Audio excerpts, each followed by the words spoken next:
last session. Is everyone here? I see that you. Just want to make sure you guys are here. Okay. I'm going to take that as a yes because Nikki's here, so that means everybody's probably here. All right.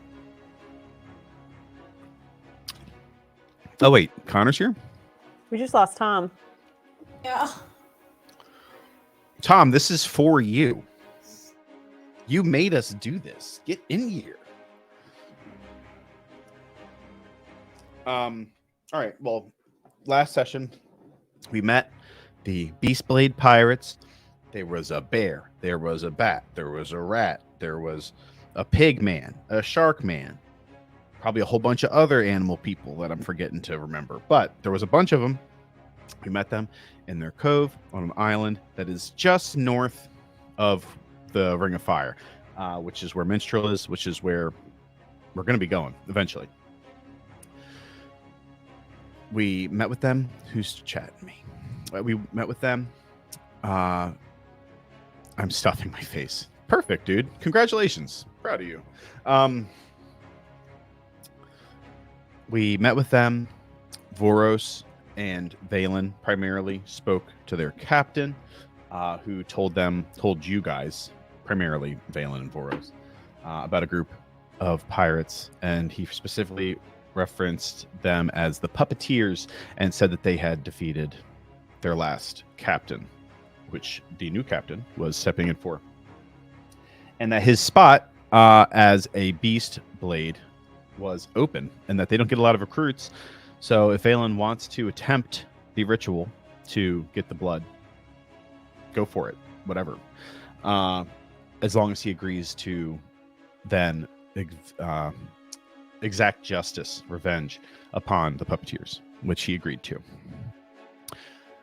At which point we headed into the inner sanctums of this pirate cove, and the Sharkman performed some kind of ritual, which resulted in you guys entering into another plane, assuming possibly that your physical bodies are back in that room, but who knows. And in there, you were in like a peaceful little field with these massive trees the size of they were just gigantic. They massive trees, probably as thick around as a tennis court. And on one of them was cut in the middle. There was a little door on it, and not a little door. It was a far away building structure, so it looked small, but it was probably actually very large. And as you took in your surroundings, you noticed you were in this thick fall forest surrounded by dense trees that were limb to limb. You're essentially trapped in this sort of just box. And then as you turned around, you saw a gigantic lumberjack man with elven ears, big beard, long hair, and a bear next to him who was also very large as he was. And he had an axe he was sharpening. And then he came, asked you guys some questions, primarily aimed at Valen, trying to get him to tell him the truth about his motivation for seeking the blood of the wolf spirit. To which Valen told him that he is weak and he doesn't want to be weak. And that seemed to appease Hercene, the god of the hunt, the god of this hunt dream. At which point he then asked Venli why he was serving. I can't remember exactly what he called her. Woman of the deep, brine bitch, I don't know, something like that. And you told him an answer that seemed to have been deemed truthful by him. At which point he pretty much walked off into the sunset with his bear Misha. You guys turned, and Voros, rolling a 25 strength for the Hercene's axe, managed to pull the axe that Hercene left in the tree trunk out. Upon removing this axe and walking closer to this large kind of tangled vine wall, it opened, revealing a deeper forest. As you went down this path, it very rapidly changed from kind of fall to this purple hue, blue trees, purple trees. The grass ranges in colors and purples and pinks and yellows. And it just very rapidly goes from pretty mundane fall sort of environment to this enchanted forest, at which point the forest was so dense that you were immediately having some difficulty trying to get your bearings, and plus you're in this place you don't know where the hell you are. But pretty quickly, you began to hear howls, and the paths of the forest themselves seem to start like opening up around you. And as they open, you're in this sort of clearing, and you can see on the outskirts of this clearing the eyes of wolves glowing through the purple haze of this forest. And that's where we left off, and I need you guys to give me initiative. That was a long intro.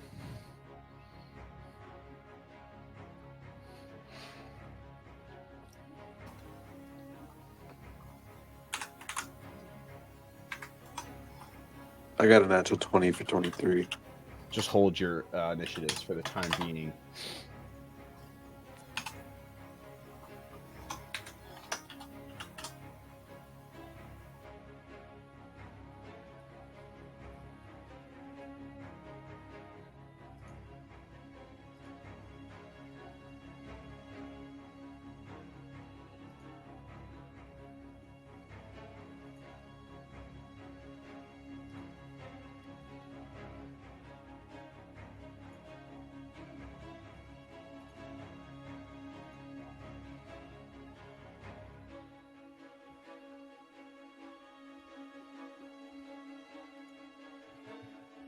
Don't go on the tree. Come on, man.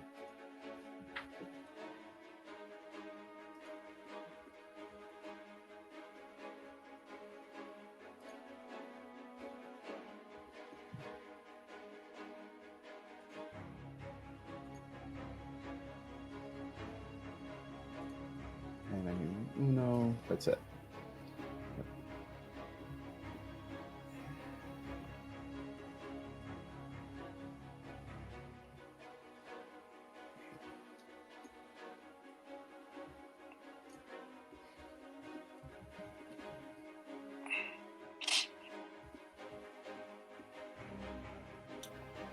Bailey, do you want me to use your new mini? Or do you want to use your old mini for now? And we'll bid him adieu when the time is right. Say it again. Do you want me to use your new mini?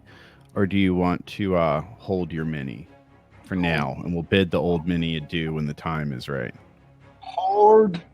Hold. Okay, I will. All right, so 20 and up. We got 21. Arlo at nat 20. Yeah, 23. Okay. 21. Okay, so we got 23. We got Valen. 21. And we got... Oh, that's not... Okay, that's not great, but it's pretty good. So I'm just going to put wolves for now. Got 20. 15 up. Uh-oh. 10 up. It doesn't matter at this point, I guess. It's all 14. Okay. He's a beefy boy, but he's not that slow. All right. 14. 5 and up? 7. Okay. 8. Woo! Dang, that's good. 8's good. Valen's never getting this power. Honestly, you want you want Venli and Soleil to go last anyway. So it's perfect. All right, so as the forest kind of opens up around you guys, you get to be able to like take in your surroundings. You can see that the woods just like clear apart. That wasn't just a moment ago this sort of dense forest. You couldn't really make out anything besides these like kind of tight little forest paths, and they very rapidly seem to like of their own will just kind of move aside, revealing this strange clearing with these like circular stones ahead of you. At which point, this thick mist kind of rolls in. The howls echo in from the distant forest, and then one large howl erupts in the distance, and you begin to hear the sounds of like barks and yips as eyes begin to close in on you. Arlo, you're first, and you can see that there's wolves like all around you. Now, I'm going to go ahead and manipulate this thing here. I'm getting used to this. My mouse is inverted, so I got to fix that because it is driving me crazy. Because I keep wanting to go down and then I go up. But that being said, Arlo, you're here in the back. And I'm turning my head because I have this computer here. when I turn, does it make the audio like real weird, or is it fine? Is it catching it okay? So Arlo, you're here in the back, and there are wolves. I mean, like you go any direction, you're going to run into a wolf. But there's wolves to the right. They are approximately, let's see here. They are 35 feet is the closest wolf to your right. The closest wolf dead ahead is 78 feet. And the closest wolf to your left is 55 feet.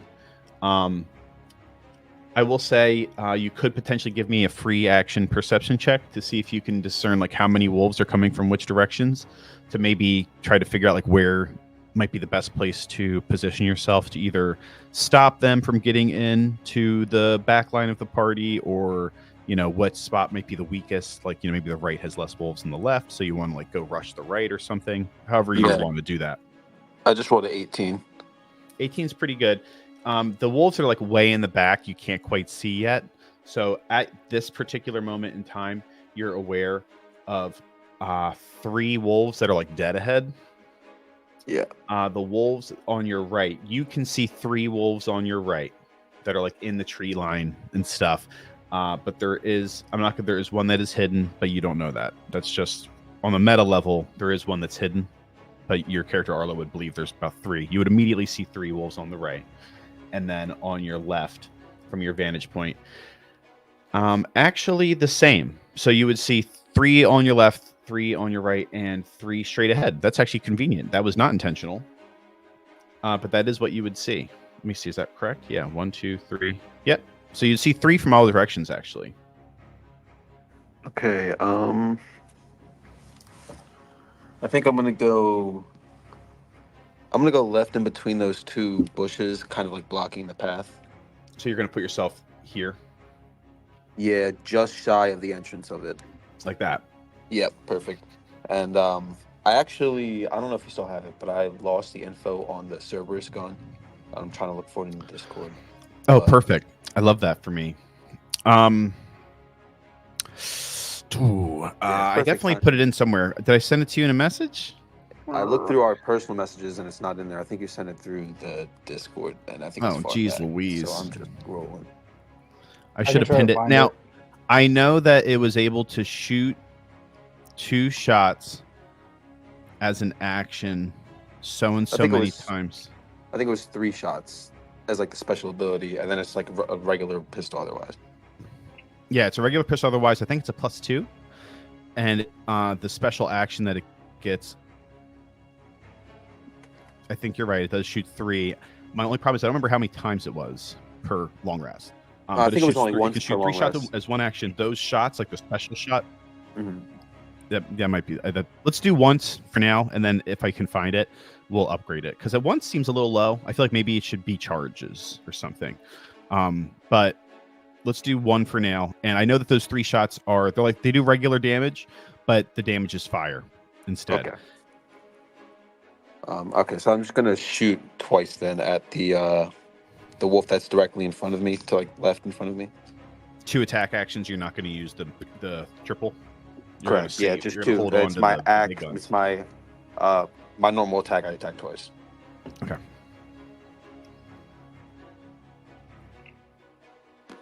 Okay, so 16 and 15 to hit.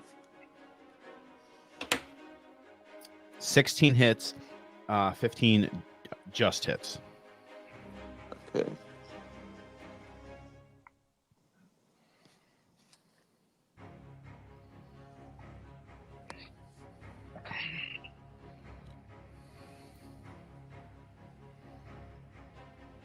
It's 20 points piercing.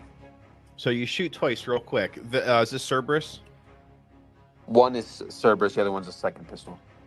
So you real quick, bop bop into this wolf, and when you hit it, you see the bullets like hit the wolf, but as it hits, the wolf kind of disperses almost like a cloud. Like as the bullets enter, the wolf's body kind of like evaporates like mist, and the body itself seems to kind of disappear into the fog. As far as you can tell, the wolf is no more, but it seemed like the wolf had like an incorporeal form almost. Okay.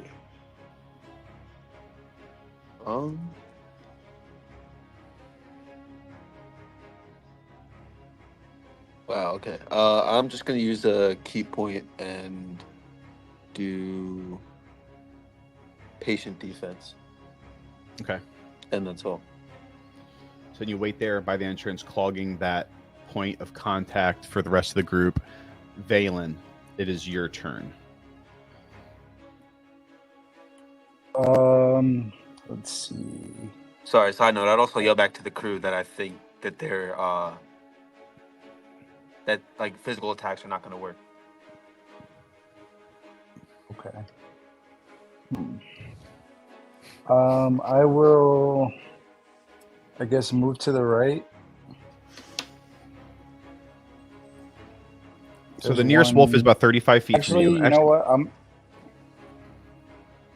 I'm gonna stay next to Venli, and I'll make use bonus action Bardic Inspiration on Boros, Okay.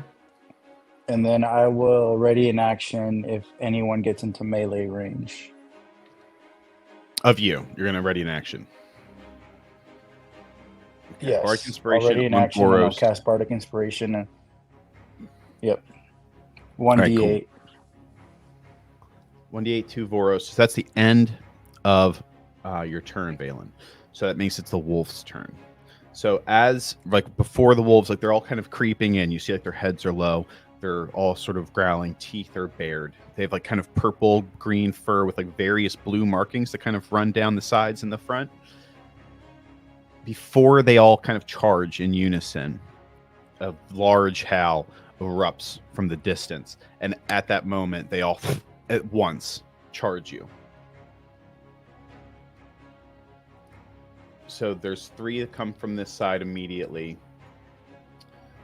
This board is being a little bit disagreeable. Why is the light messing it up? That's weird. So this one is going to get into melee range first, Valen, because he's closest. So if you want to take that ready to Okay. attack action. All right. Yep. I'm going to use the hilt of the Gale Blade, not the full wind blade, and I rolled a 16. 16 hits. 16 hits. Yep. Okay. Let's see. Actually, could I make that a booming blade? It's the same thing. It's just adding 1d8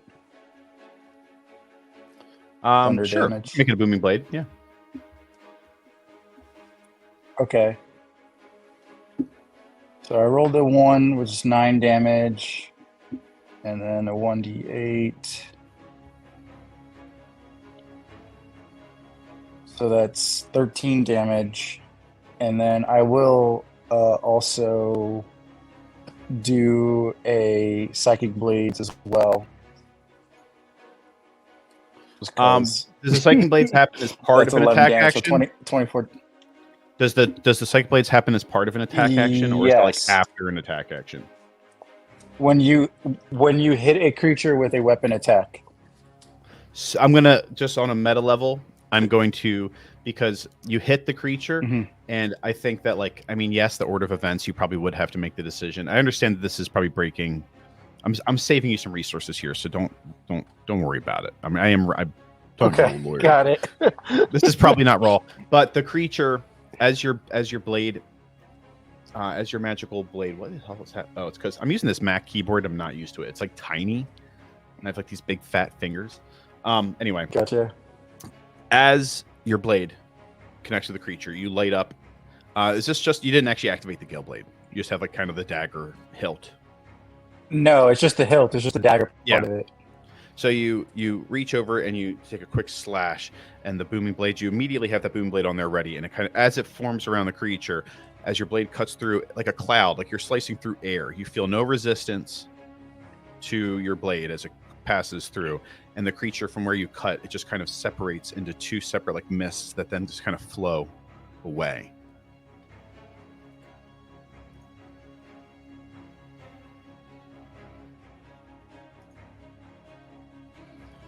Oh, this is giving me a headache. Can I make this full screen and this still work? Hold on a second.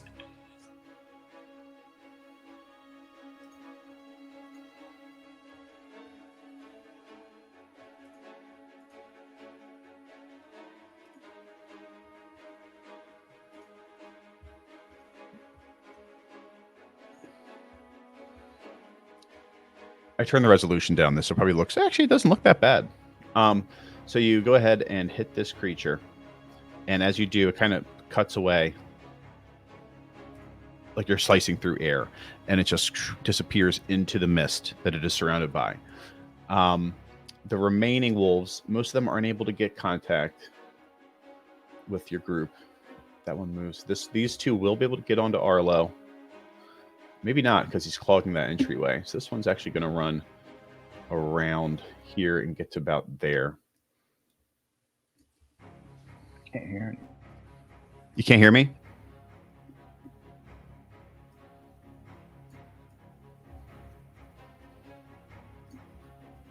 I can still hear you. You can hear me? Yeah. Okay, well... Can you hear me, Tom?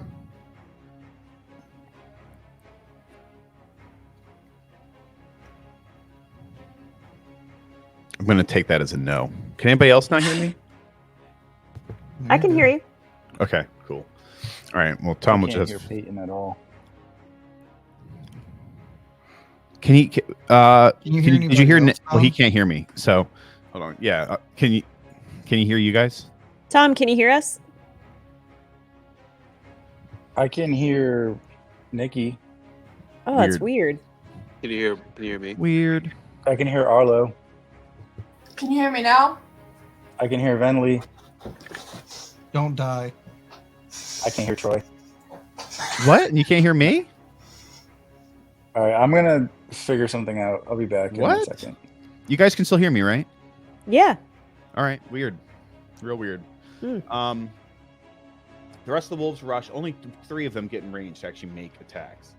So I'm going to take those 3 attacks, and rather than bogging down the VTT, I'm just going to roll them physically. Mine is disadvantage too, Peyton. Yes, I know. Thank you. Can you hear me now, Valen? Yeah, I can hear you. All right, cool beans. Those 2. Okay, so the 2 that rush and attack Venley, I think only 1 probably hits. One of them did get a 21. The rest of the attacks were like pretty low. They rolled really bad. 20, 21. Yeah. That's gonna hit. hits. The other ones were like 11 and 12 and stuff. Yeah, that doesn't hit. And then Arlo, the lowest one on you was a 9. So as the wolf rushes you, Arlo, you're already waiting. You just kind of move out of the way of a bite attack as it comes forward, charges, and tries to clamp down on your thigh. It doesn't manage to make contact with Venley. 2 of them get on top of you and start trying to like claw and bite you. And you kind of manage to scoot over this log that you're standing on top of and get on the low side of it. One of the wolves does manage to come over top of that and bite onto your shoulder. I need you to give me a dexterity saving throw. Fun. That is 19. Plus 5. 24. 24. Heck yeah. Oh, so he rolled well though. So it's going to be 14 points of piercing damage.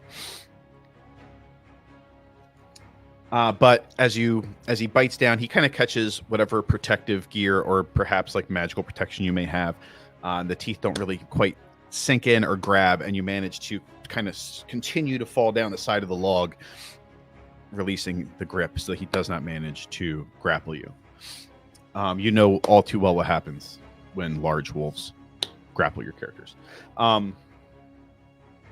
You see now like just a fucking tidal wave of wolves rushing your position. It is now Voros's turn.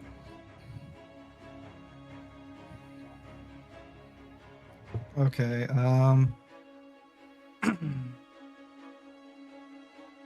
Voros, you are Yeah, right there. right there. Um. And there's just like wolves everywhere, but I can tell you like distances and stuff. If Alright, this so Vorse is gonna run in between those 2 wolves where your cursor's on. okay, kind of get in the middle of that pack there. Yeah, All right, let me see what the distance is. I got 35 feet of movement. Yeah, you can make it. So you're gonna put yourself like here? Yeah. And just fucking go for it. Well, I'm gonna see if something else works first. I am going to use my action to channel divinity. Okay. And I am going to do Conquering Presence as an action. Force chosen creatures within 30 feet to make a wisdom saving throw. DC is 16, or they become frightened for 1 minute. So every creature within 30 feet of me that I deem Ooh. needs to make a wisdom saving throw. 30 feet of you. It's not a. So it's a 15-foot radius, or is it 30 foot? 30 Like, feet yeah, around so me. So it's this here. Yeah. So that is 1, 2, 3, 4, 5, 6, 7, 8, 9. I'll argue that's 10 and 11. That's 11. It's 11 wolves. That's fun. That's fun. All right, let me roll them suckers. Let's see. Okay, these guys are. What's the DC on that? 16. All right, so 2 successes. So actually, the 2 that are attacking Venley succeed. The 2 that are behind you fail. Let me put something. I'm gonna put torch doesn't quite work. Where is I've not done a ring forever. Let me do red ring. Can't see it on the side. I need like a bright. I need like a glowing yellow. Looks good. All right.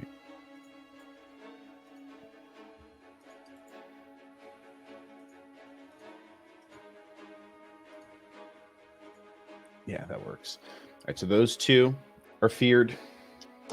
Then we're going to do 1, 2, 3, 4. We got 2 successes. So the 1 and 2 in front of you succeed. The 2 on your right. This one.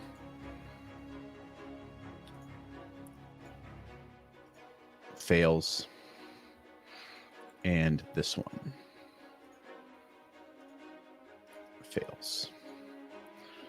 Okie dokie.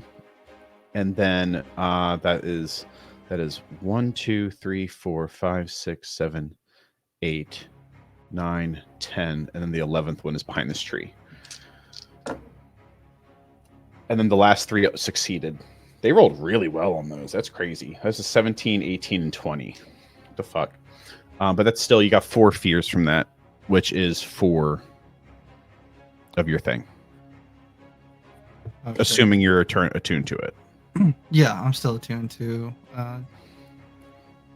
I'll remind you of that a few times until eventually I forget, and then it'll be your responsibility to remember. 20 total now. So the 2 that are closest to me, since they're within 10 feet, they're stunned when it becomes their turn. Within 10 feet, they are stunned? Yeah, if so you're those 2 scared, are- if you have the frightened condition and you're within 10 feet of me, you take psychic damage equal to my charisma modifier on the start of the turn. on the start of the turn, yeah. Okay, so then these 2. Is that just like if the other ones that are feared move into your space? Well, they can't get closer to me. Yeah, well, they're feared. But I mean, like, Yeah. if you were to move on, if they were to at some point start Yes, their if I turn. get to them, it kind of locks them down. Okay.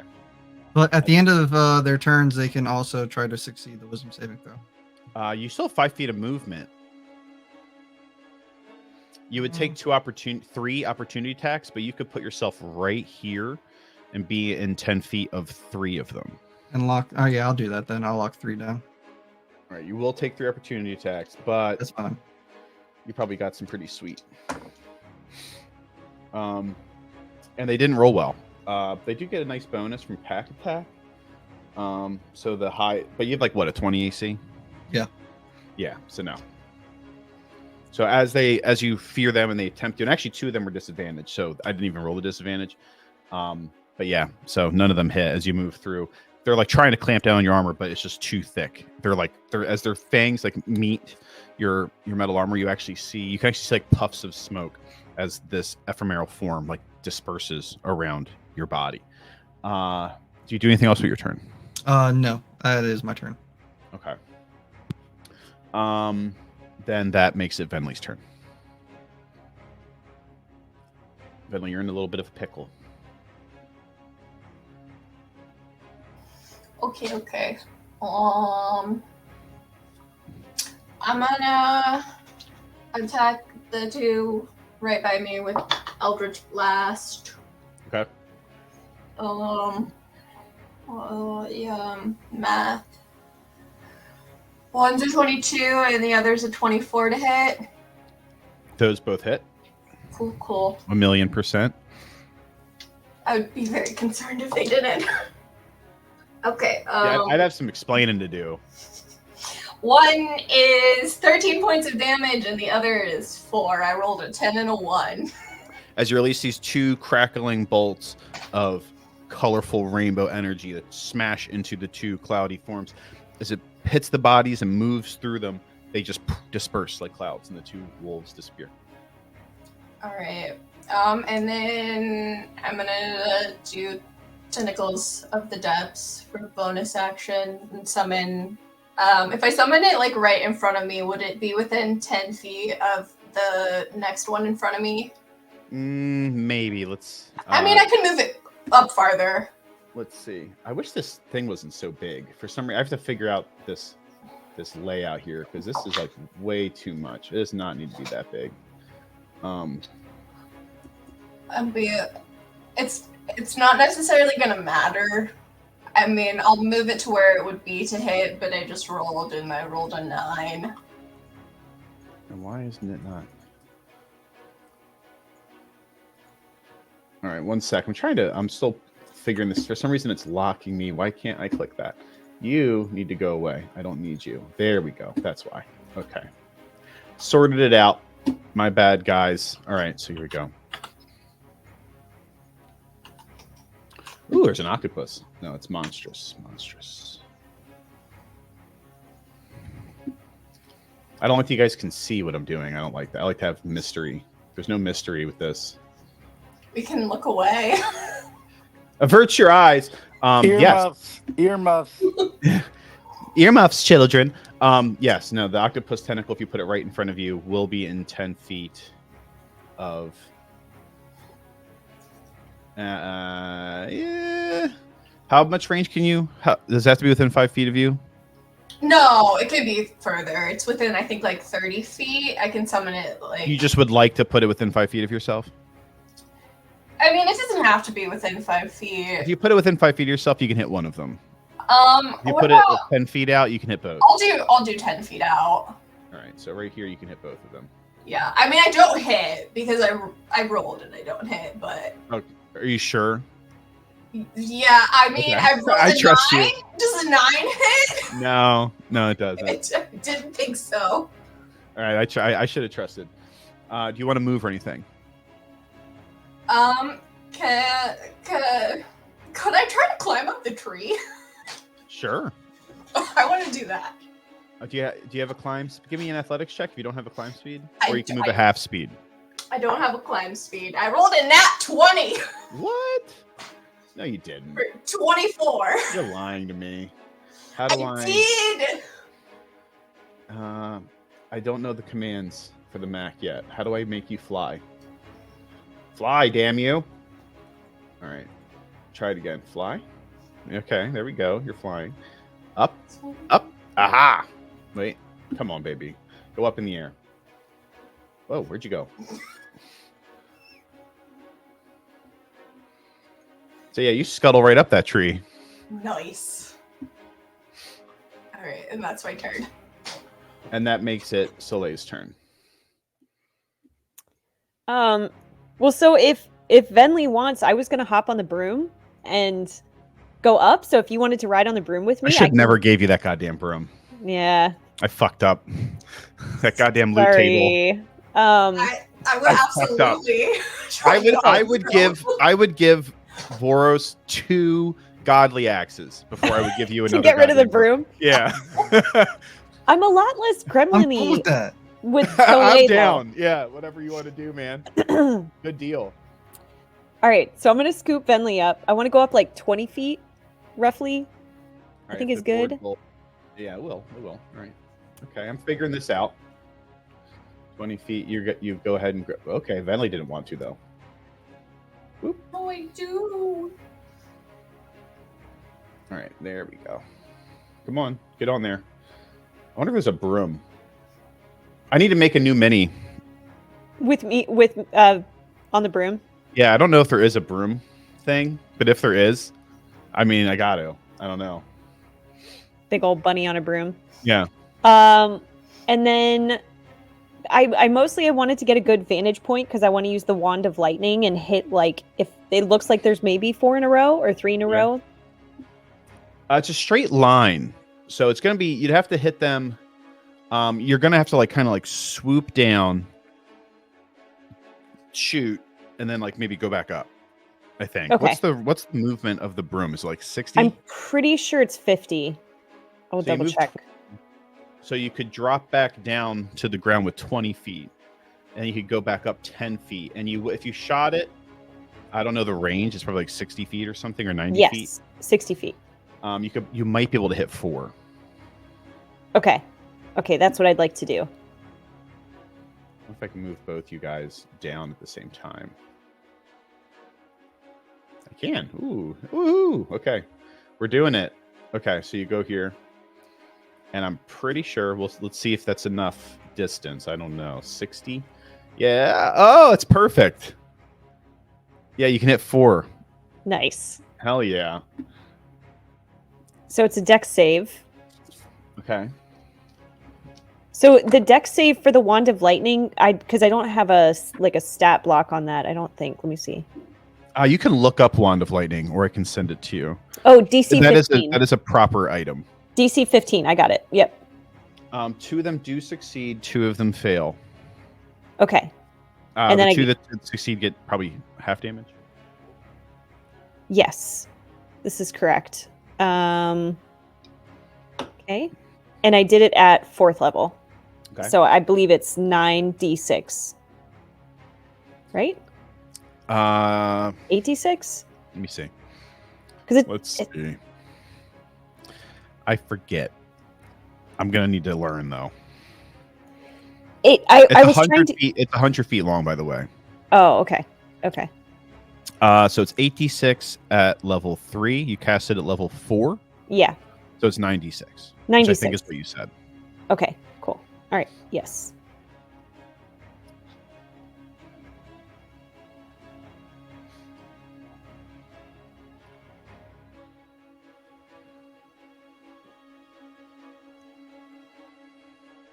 Okay. 31 points of damage.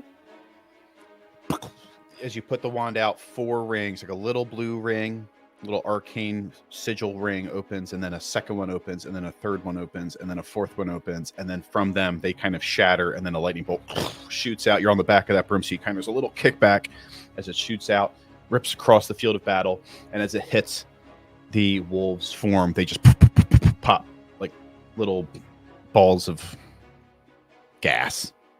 Pop, pop, pop, pop, pop, pop, pop. I just realized Soleil is actually a witch now. She's got a wand on a broom. I just need a hat. Yeah, we need to get you a hat. I think that's all I need now. And you can like turn into animals and shit. Big ever. Yeah, I could just be a black cat on a broom. Yeah, just chilling. Yeah. You're you guys didn't realize this. You haven't figured this out yet, but I'm actually forming an anime cast of characters. You are a bunny girl witch. Yeah. Yep. Yeah. So, it's like Kiki's delivery service, but with the giant bunny. With a giant bunny. Yeah, if like the furries got involved. You don't make deliveries. You just deliver pain. But that's just lightning. Yeah, that's it. Yeah. Good healing. And then you go back up 10 feet. And that's the end of your turn, which brings us back to the top. At the top, the fog. Okay, you need to go away. I do not like this. I gotta sort this computer out. At the top of the round, the fog rolls in a little bit thicker, and then you hear another of these large howls kind of pierce the silence and the yips and growls of the woven creatures that surround you. How the hell do I make this? I am not good at this. I need my computer back. there is I'm totally in the wrong place. This is the one. The fog gets a little bit thicker. A little bit, I said. Then I'm like, oh yeah. Okay. Fog gets a little bit thicker. A large howl pierces from somewhere in the distance. Actually, can everybody give me perception and or maybe survival? I think. What's happening to you, Tom? 22. 19. Tom, Yay, hold on to for this survival. for 1 second. I think survival would be applicable. What are we rolling? Perception or survival?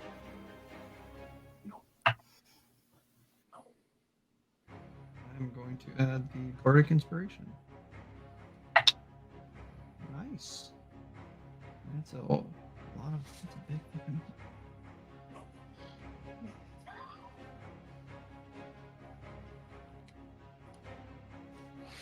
All right, texting my wife. I'm safe. Okay. Above an 18. 19. 22. Okay, so the people that got above. 29. Okay, all right. I used the Bardic Inspiration. God diggity darn it. I want to that find means- this fucking wolf, all right? That's a whole You have it different for 10 class of minutes. success. You two, although anybody else, you hear the howl, of course, but it sort of like reverberates and echoes through your whole body, and you can't really get like a discernible direction. It just kind of feels like it's coming from around you. If you got higher than 18, you can tell that it's definitely coming from like ahead of you. If you made a survival check, was any of those survival? Or were they all perception? Yours was survival, Voros. So you have like actually kind of like perhaps just like a very good internal compass.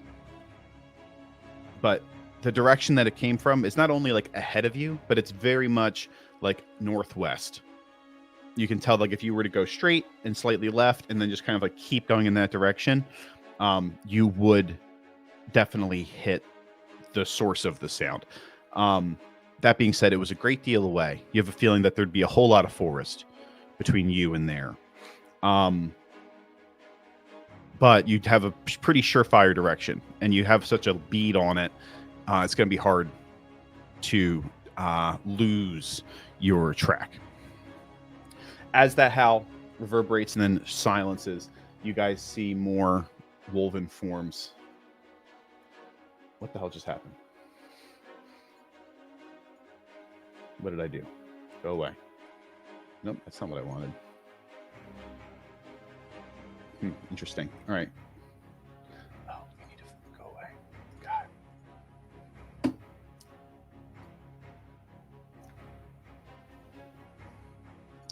You see, I don't want you. I don't want you, Birdrig. You see more woven forms creeping through the fog. I need to lower the fog. The fog is not supposed to be this dense, just for the record.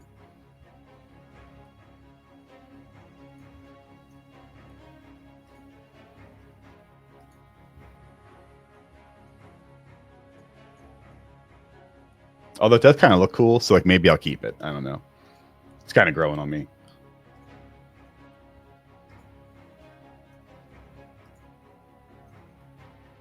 You can stop placing them anytime. All right, that's better. What happened though? Why is it so damn bright? What have I done? And that puts us back at the top, which is Arlo's turn. I think I increased the exposure. Yeah, that's what it is. So Arlo. Okay, and you said it sounded like it came from like ahead of us. Yeah, that well, you did you get above an 18? I got a 19. Yeah. The large Hal, it did come from the way you're facing. It came from your right, so it came from this direction.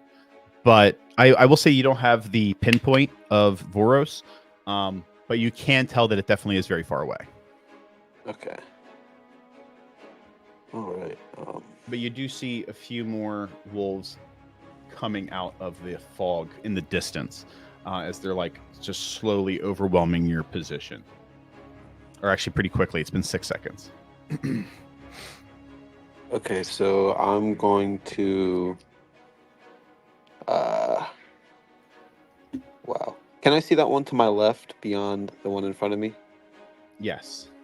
So can I use? I'm gonna use the pistols to shoot the ones on either side of the one in front of me, and then use my bonus action to hit the one in front of me. Dope. You pick a monk and then you're just like, I'm going to shoot things. Shouldn't have gave him 2 pistols, man. Yeah, you give me 2 guns. What do you want me to do? You really haven't left me with a choice. One's at 16 and one's at 18. Those both hit. I didn't roll a bonus action yet.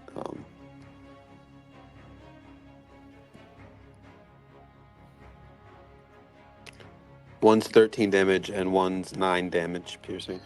You 2 pistols, pop, kind of spin the pistols, put them into your waistband or your belt or your holster, whatever you got.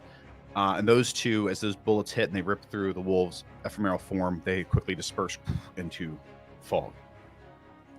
And then I'm going to use Fury of Blows to punch twice at the one in front of me. Go ahead. Pop. Pippity pop. I got an 18 and an 8. The 1 hits. Then I did 6 bludgeoning damage.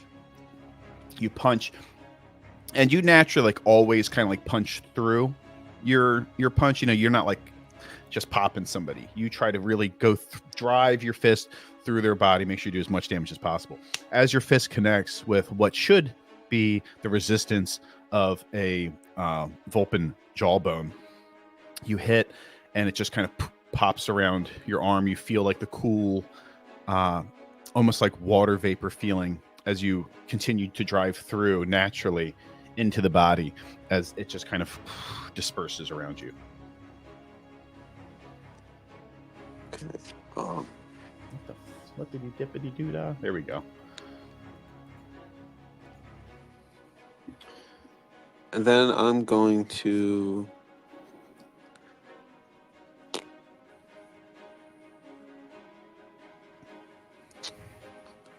Oh, man. I'm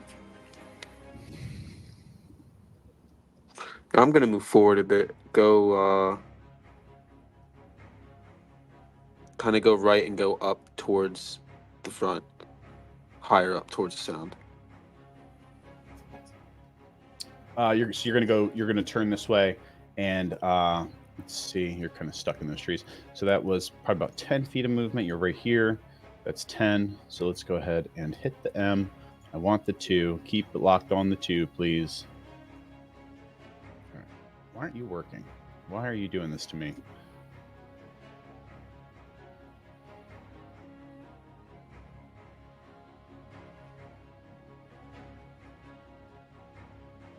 Okay, whatever.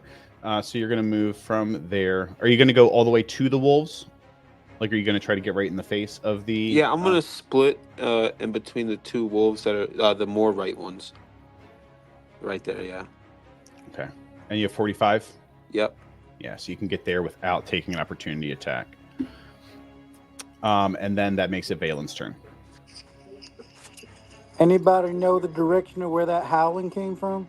So you say that around yourself, Valen, and you look, and everybody's like gone. Guys? Hello? Can I see like where Voros and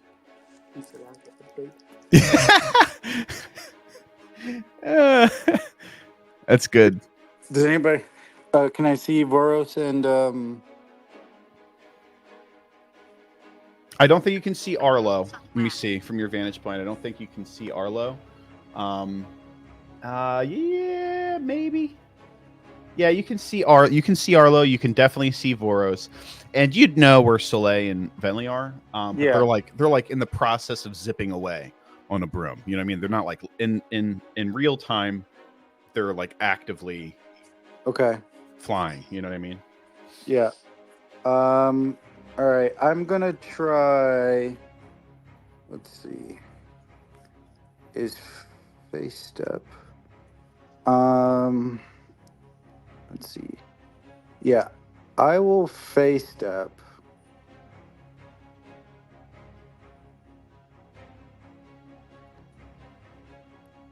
Yeah, I'll just face step to cover the distance where like Voros is. Okay.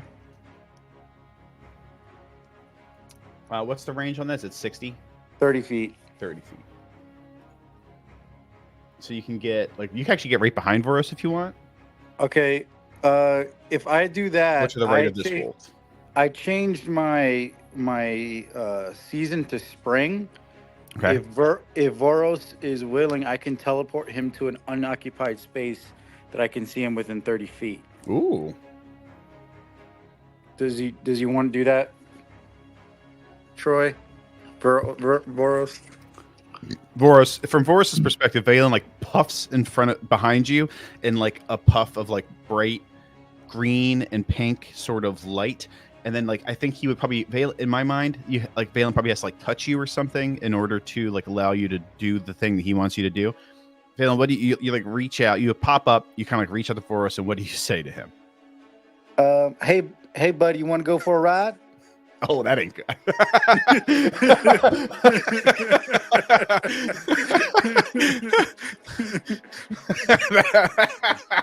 promise to be gentle. Oh no! Okay, good.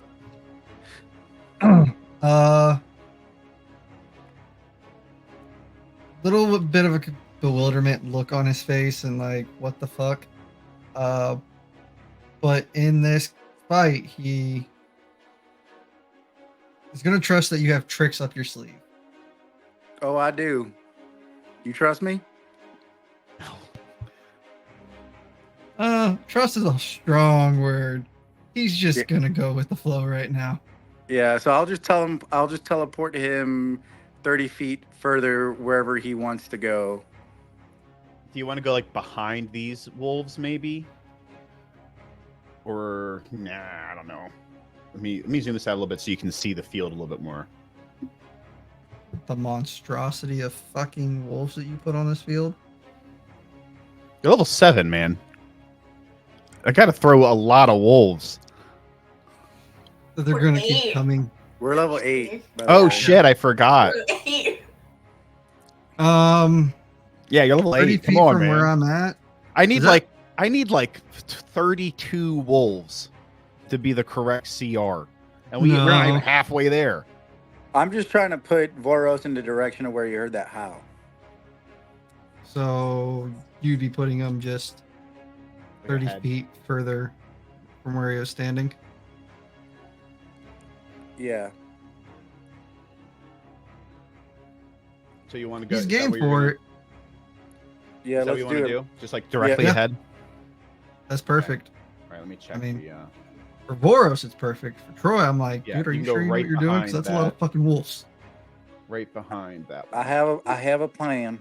You kind of like smack his hand, and Voros like just kind of like dematerializes into like green, like bright green, pink sort of smoke or light, and he kind of like wisps very rapidly and then reforms boop in the space right behind that wolf. All right, and I'm gonna do something I should have done a long time ago as a bard. And you're gonna shoot Voros. I'm gonna cast. Let's see. I'm gonna cast Hypnotic Pattern. Wisdom save 16. In a 30-foot radius. Yeah, you absolutely should have. Yeah, you're So I'm gonna absolutely correct.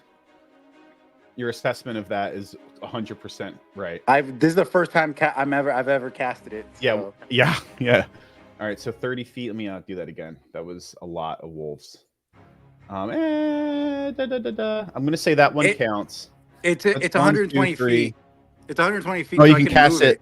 Okay. So- What's the best spot? Probably like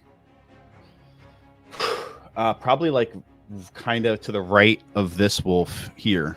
Oh, you can Yeah. see my cursor. That's really nice. Mm-hmm. That's great. Maybe this isn't that bad. All right. So yeah, this wolf right here is like a prime candidate. If you kind of put it like right next to him, I think you're going to get like peak Okay. wolf pitting. Let me see if I'm right. It's not that great. 30 feet isn't as big as I feel like it should be. No, let's try to move it to the right. To the right. Yeah, move it to the right. Oh, wait. Like right here.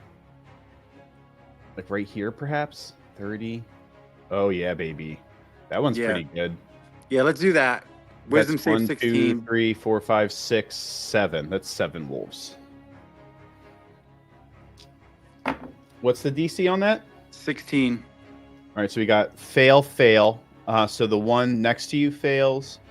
The one directly in front of you fails. What happens to them when they fail? You have not used this, and I don't remember what it does. They're charmed. Charmed. They're charmed, and while charmed, the creature is incapacitated and has a speed of 0. All right, so it's 1, 2. The third one succeeds. So then we're going to go 1, 2, 3. They effectively lose a turn because they don't even 1, roll 2. on their turn. So these two, 1, 2, they failed. This one succeeded, and then the last one, also failed. So just these two. This no. This one failed. This one failed. This one succeeded. This one failed. This one failed. This one succeeded. Okay, all the ones that succeeded, they have, or the ones that failed, have a speed of 0 and are incapacitated. Meaning Yeah, they so have they're effectively like stunned. yeah, unless somebody hits them with an attack or somebody shakes them. If you hit them with an attack, though, they're incapacitated. So wouldn't you get an automatic hit, automatic crit Yeah, for the I one think so. attack? I think so. Yeah. I do think it sounds like it. Okay. Bam. Bada bang. Good job, buddy. Finally playing my class. Whatever. Only took like a year. Okay, so interesting thing happens. As these wolves stare at your hypnotic pattern and they go into this sort of dazed state, as you see like them lose as the control of themselves is lost, the ones that were hypnotic patterned just melt into fog and disappear. Dope.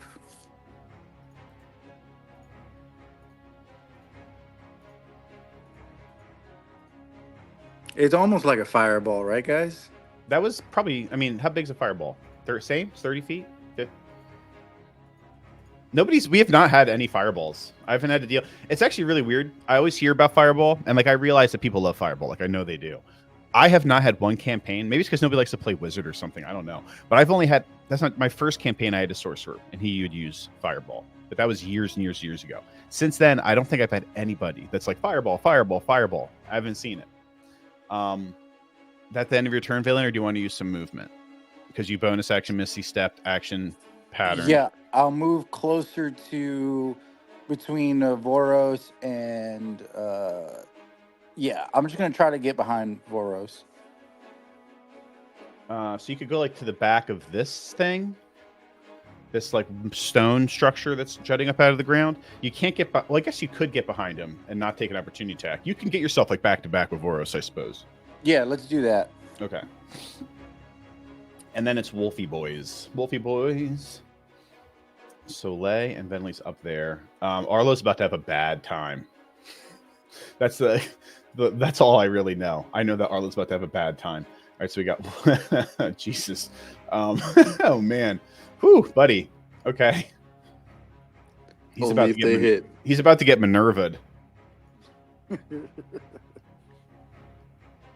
Yeah, I got this the fingers guy's. crossed. I've seen a movie like this once. All right, here we go. That's 6 wolves. Okay, and then we got Wolf, and then Valen's like having like kind of not a good time. 1, 2. This is all the wolves that are currently on the board, I believe. Unless I dropped some really far back and I don't remember. Nope. Yep. I've done good wolf management. All right. So it's 6 attacks. Jesus Christ. Okay, so it's 6 attacks. 1, 2. Okay.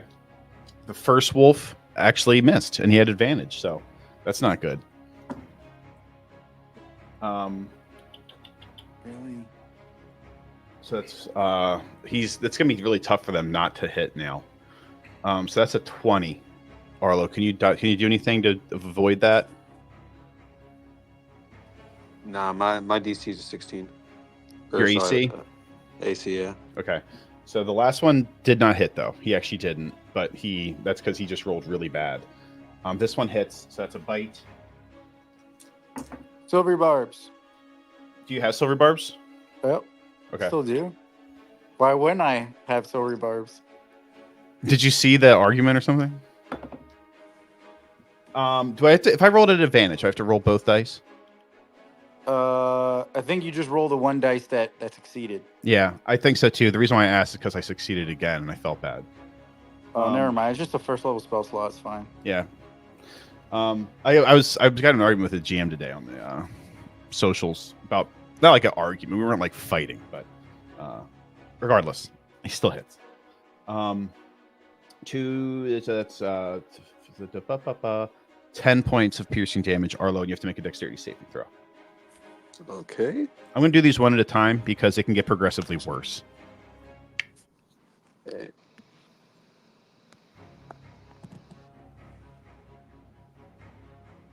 I got 22. Okay, so he bites down. He gets you on like the leg. Your thick skin, whatever armor you might have on, his fangs don't necessarily pierce you, but you can feel the pressure on yourself, and it's probably going to bruise. But he doesn't manage to actually clamp hard enough for you to not pull your leg away. As the second one goes in, that's a 23.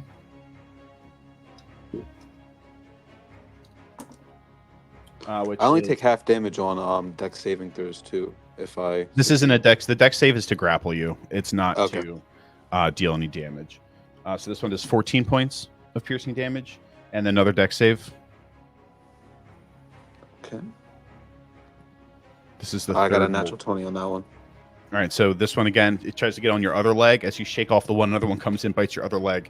You manage to pull your leg back again, as you then feel another wolf trying to attack you from behind. That's a 28 to hit, which is 11 points of piercing damage and another dexterity saving throw. 17 plus 6. Succeed 24. again. As you pull back from the second wolf that managed to actually get a hold of you, you feel another one going for the leg that was, just removed. And then as soon as you get the leg out of the other wolf, you feel another wolf come in to bite that leg. And they're just like in tandem striking you like a pack of piranhas. Like each time there's an opening, another one comes in. That one's going to be a 29 to hit. This one didn't do too well on the damage. Bad choice. That's going to be 7 points of piercing damage. And another dexterity saving throw. That one I got 11. So as you're like dodging all of these wolves, you're just getting ganged up on by a ton of wolves. Finally, one of them manages to grapple you. And as it grapples you, it pulls and you go prone as it pulls you to the ground. The last wolf jumps on top of you, and it's going to make 2 attacks.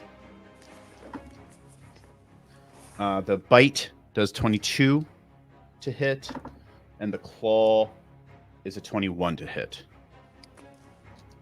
As the 6th wolf, you finally get pulled down by the 5th wolf. Another wolf jumps on top of you. It tries to bite down on your throat, dealing 11 points of piercing damage. And then you feel its claws kind of ripping at your chest, which is 11 points of slashing damage. Okay. That was fun. Valen. Yeah, I'm hurting. Yes. Oh, you don't have silver barbs, do you? No, I don't have any reaction. Oh man, natural 20, and that's going to be, natural 20 on you as one of the wolves bites down hard on your leg, dealing 22 points of piercing damage. Dexterity saving throw.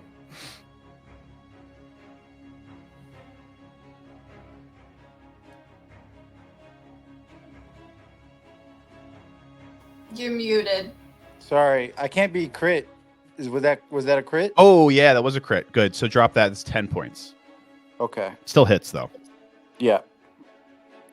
So Forgot 10 about points that. 10 points of damage. Where's the you can't be crit come from again? It comes from my armor. Yeah. Yep. The adamantium thingy. Okay, so you said dexterity saving throw? That's correct. Okay.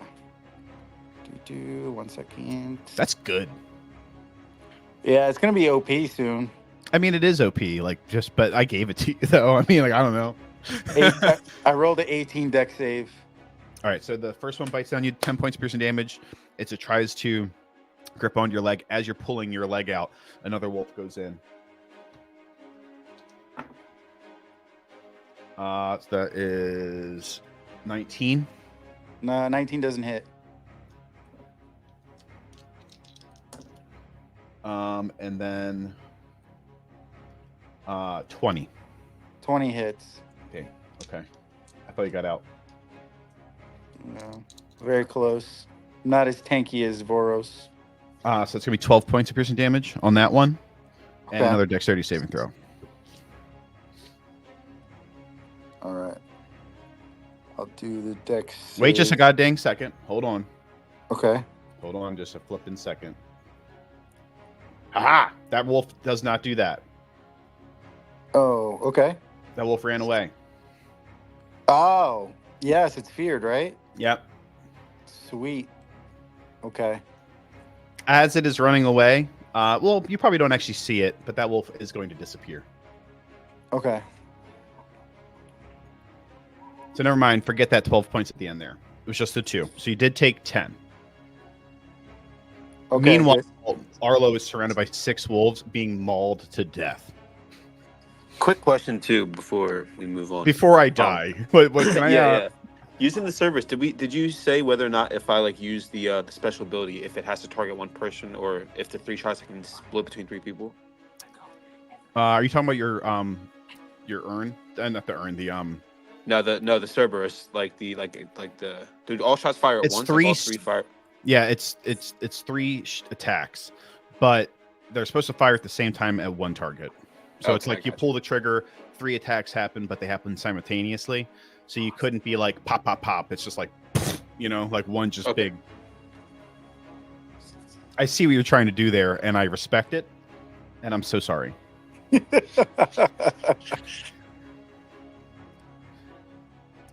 So that Wolf's turn ends, which makes it Venli's turn. No, Wait, it's actually is it Voros' turn. Voros? It's Voros, yeah. Voros first. There's too many flipping V's. That's You're on welcome. Voros. That's on Voros. V team, boys. I didn't realize that until I made the character and was in session. It's a when he good got name, introduced. though. I was like, fuck. me and Venley are the OGs. I still think it is so weird how you guys like picked the same name. I think it is so weird. And I don't believe that you didn't do that on purpose. And I'm never going to. We didn't. Listen! We really didn't. I chose all the letters they did. How many wolves are around me and Valen? 2. There's one immediately within 10 feet or 5 feet of you, and then there's another one that's about 10 feet away from you. Okay. Well, one that's 5 feet in front of me. I will. Yeah. Take the Dreadlord's greatsword and kill it. 19 to hit. Yep. Plus a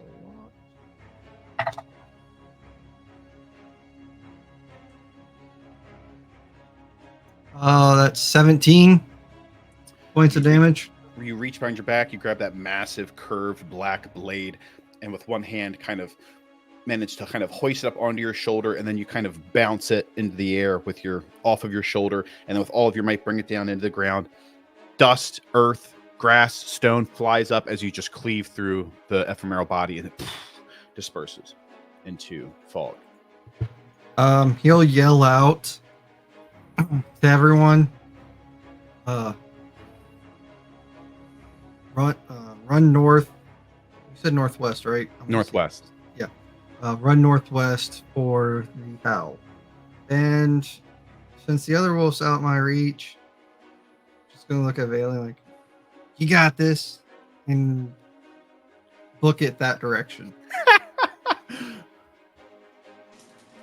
All your movement is that how much did you say you have? 35. So that's are you gonna and that's right to here. So you get kind of into the center of this like stone circle area here. And then that's the end of your turn. And then it is Venley's turn. Okay, I'm gonna. It's actually super unfortunate because Soleil has to move.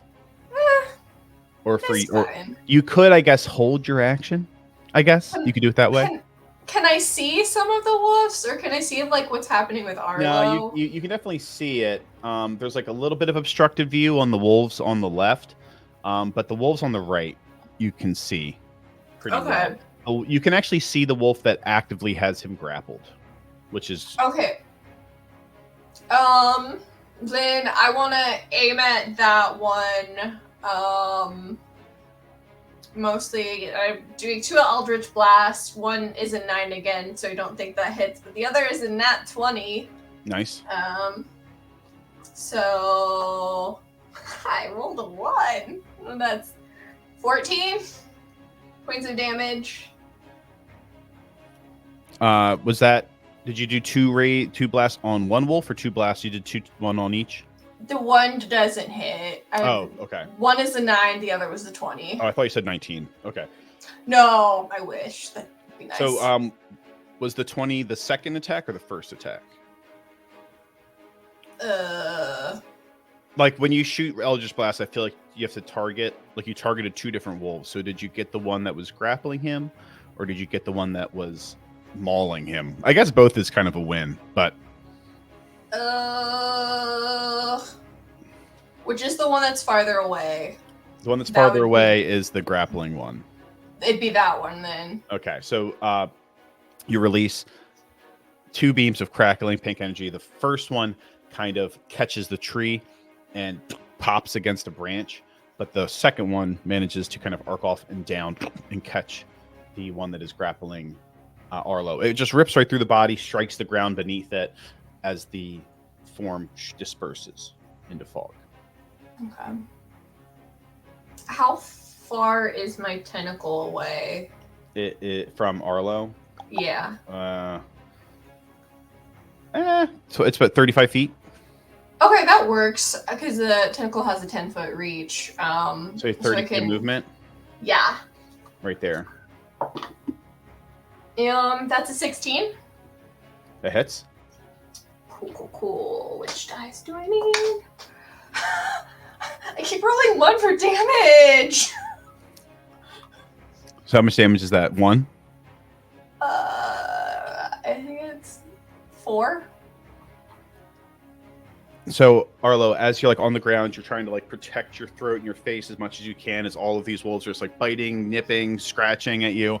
You see it before you, a giant tentacle kind of rise up into your view and then just kind of like side swipe the wolf, and it just rips right through it. It bursts into cloud. Alright, and that's my turn. That is your turn. And then it is Soleil's turn. All right, so how rough is Arlo looking? He's like, well, Arlo, how rough are you looking? That was a lot of Pretty damage. rough. You You got to be like below 10 or 20. No, I'm at 15 right now. Well, let me change my plan. I was going to call lightning on top of you because it's like 5-foot range and I would kill all of the wolves, but now I'm afraid that if I do that, I might. Can I still might use go evasion down. while I'm on the ground, Pete?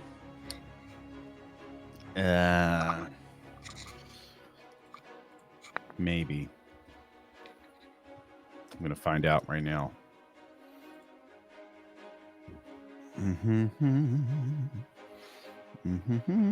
Let's see.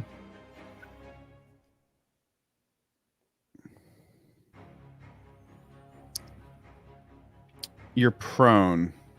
So you would still have the benefit of evasion, but you're prone. So you probably have, I got to double check because I think you probably have disadvantage on, if I'm not mistaken, but I want to make sure. Yeah, that's it. I mean, yeah, you still have evasion, and it doesn't give you disadvantage on dexterity saving throws, although I feel it should. So, yeah, you could, I guess, do that.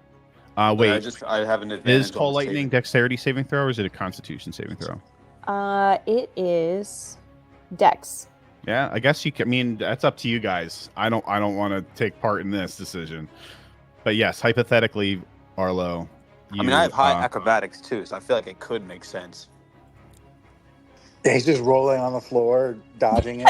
Lightning Yeah, bolts He's just coming like down, barrel on your rolling. staff. Yeah. just screaming, like, "Ah! Roll this way, roll that way." Well, I could also call lightning outside of one of the wolves. It's a 5 foot. It's anything within 5 feet. So if I did it outside of where the wolves are, maybe I could still get 3. I just couldn't get all He has 4. evasion, and he probably My has like dex what's your is dexterity? high, It's like and- plus 6, 7, or something like that. 8 All right. maybe at this point. What is it? What is your dex save bonus? My dex save, I think, is plus 6 or 7 right now. I put away the sheets. I'm about to leave. And Soleil, what's your DC? 15? 15. I mean, I don't know. It's pretty good. He has more than a 50% chance. I don't mean, know. I have bonus healing word, so if he does go worst down, case I can just scenario. bring him back up, right? So, yeah, you know what? That sounds great. Let's call lightning right on top of Arlo. Yeah, fuck him. All right, hit it. Arlo, Yes. roll it. Yeah, I'll I hold can my also staff up bo- to be like a lightning rod. There you go. Wait, do I get an extra d6 for that? No, I'm kidding. 17 points of damage, and it's a dex 15 for the wolves. All right, I'll roll real quick. Okay. Just to make sure So- evasion gives me advantage on the roll, right? Blah blah blah. I don't think it gives you advantage. But it does make it so that you take no damage if you would take half. Let me double check that. Pretty sure it doesn't give you advantage, but Okay, I rolled a natural 20 anyway. Yeah, it doesn't give you advantage, but I like that though. As you see the cloud form, you know what's about to happen. You've seen this like dozens of times at this point. So you hold up your staff and kind of close your eyes. Can I Making sure like to hold throw on to up that. the staff to like split the lightning to like around me? Yeah, you got a natural 20. You see the lightning cloud form, and you're like, okay, I know what's about to happen. You throw the lightning staff up. It goes up in the air as the lightning bolt comes down, hits the staff, and all the bolts of lightning arc off of it, crashing into the ground, like all around you in a circle, leaving this like singed mark as all of the wolves dissolve into fog, leaving you unscathed. I'm just gonna yell, "You're welcome!" and zip off. yeah, and then we're just give a gonna, thumbs up. and then we'll just fly. We'll follow where we saw Voros going. So immediately, there's only one wolf left, and it goes back to the top. You hear another howl off in the distance. This time, Valen, so you see the wolf that's directly in front of you kind of back up a little bit, like kind of has its head down. It backs up as it's eyeing you. As the fog begins to disperse, the wolf kind of disappears into the fog.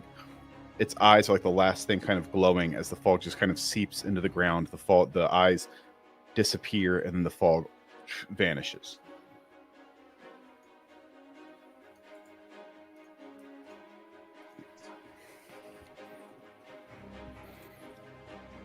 And that's the end of that. Did we pass? Did we make it? We're alive. Forrest, you would hear that roar, you would see the fog disperse, and you would hear the barks and the yips and the growls and everything just go silent, as then the sounds of the forest take over again, and it's calm. Are there any? You said sounds of the forest. Are there any squirrels or birds or little beings around here? Give me, gosh. Yep. You're gonna have Yep. another squirrel episode. Here we go. Okay.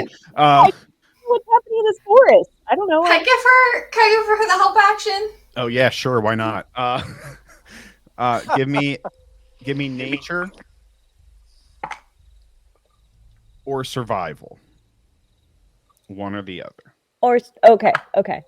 Let's see. Bardic inspiration. Really? Jesus Christ. Yeah, 1d8. Where's Okay. Jack? Let's just throw a flash of genius and a fucking guidance on there too while we're at it. Hold on. Let me find my D8. Okay. So, yeah, it's like 22. Peyton's questioning everything. I can just see it on his face. Okay. In this clearing, now that everything is calmed down, there is this central stone circle. At the center of that stone circle, there is this like old tree with lanterns hung about it. You can see that beneath there, this tree is like growing up out of this stone, and you can see where the stone's kind of split, and the tree has, despite the odds, managed to like grow up out of the ground between the crack in these stones. About the trees that you've been flying around, you can see growing buds of fungus, the tops of caps of fungus that kind of releases a little like blue purple shimmer. And then all around in the trees, there's like these colorful leaves that also sprinkle down this like kind of dust amongst the field, which kind of gives off this purple glow, which contributes to the magical sort of air that seems to be so prominent in this strange forest. The forest has stopped shifting, and there's like no more of that chaotic nature to the forest. You're now in this like kind of open space. You do see there's like an actual built structure to your left as you're flying around Soleil that seems uninhabited for the most part, but there is the remains of a fire in there that looks like it's probably pretty recent. As you're flying about in one of the trees, you do see a little teeny tiny little like yellow kind of manila colored body with these little teeny tiny legs, these little teeny tiny arms, sitting on the top of a fungus cap. He himself, or this creature, it itself, has a little fungus cap head, and it's sitting there, and it's just kind of bobbing back and forth, and it looks like it's kind of like playing the drums on the top of the mushroom. But besides that, the forest is very quiet after the combat. It seems like most of the sane creatures with some level of self-preservation have left the area. That is the cutest thing ever. Okay, yep, gonna fly right over to it, and I guess cast Speak with Animals. I'm gonna assume it's an animal. Does it look like a chipmunk? That's like No, what it's a little fungus man. It's a little mushroom boy. He's about yay big, and he's sitting on the top of a fungus cap, and he's just kind of drumming it as he's sitting on the side of a tree. And he's just about yay big. His body is just like a little like mushroom stem, like a little mushroom stalk, and then he has like little tiny beady eyes that are like kind of they're just like little black bulbs, and then there's like a little bit of purple light in the center of them, and then he just has two little stubby arms and legs. There's just like these little tiny little stalks. Oh my god, that's the cutest thing ever. Okay, so I'll do my cast. Well, I guess maybe it's Speak with Plants then. I don't know if it's a plant or an animal, but whichever one I need to do, I will do. With the nature check, you would assume that this is probably a plant. Okay. Some type of plant fey creature. If you could see its stat block, the plant tag would probably reside somewhere. Okay. There. Okay. So we'll fly up to him. I assume Venley's still on the broom with me. Yeah. So we'll fly right up, and I'll just say, excuse me, hello, you live in this forest? God damn it. He looks at you, and this little tiny shrill voice just kind of starts speaking nonsense. And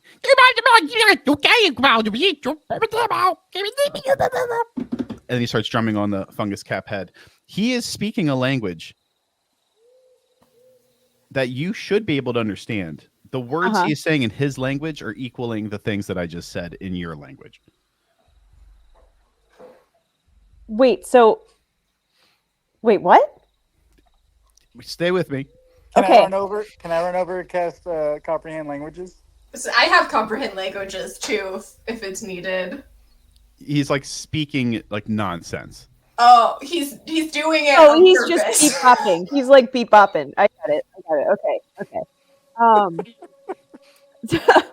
Excuse me. Do you can we could I talk to you? Do you speak? Can we talk to each other? I don't want to interrupt your song, but Okay. okay. Hi. Stop. Oh, thank you. My name is Soleil. There was this. What's your name? I'm sorry, that was rude. What's your name? Ubabu. Ooh, Babu. It's a pleasure to meet you. So there's this weird mist thing and these crazy wolves everywhere. Does that happen all the time here? Or Oh, yeah.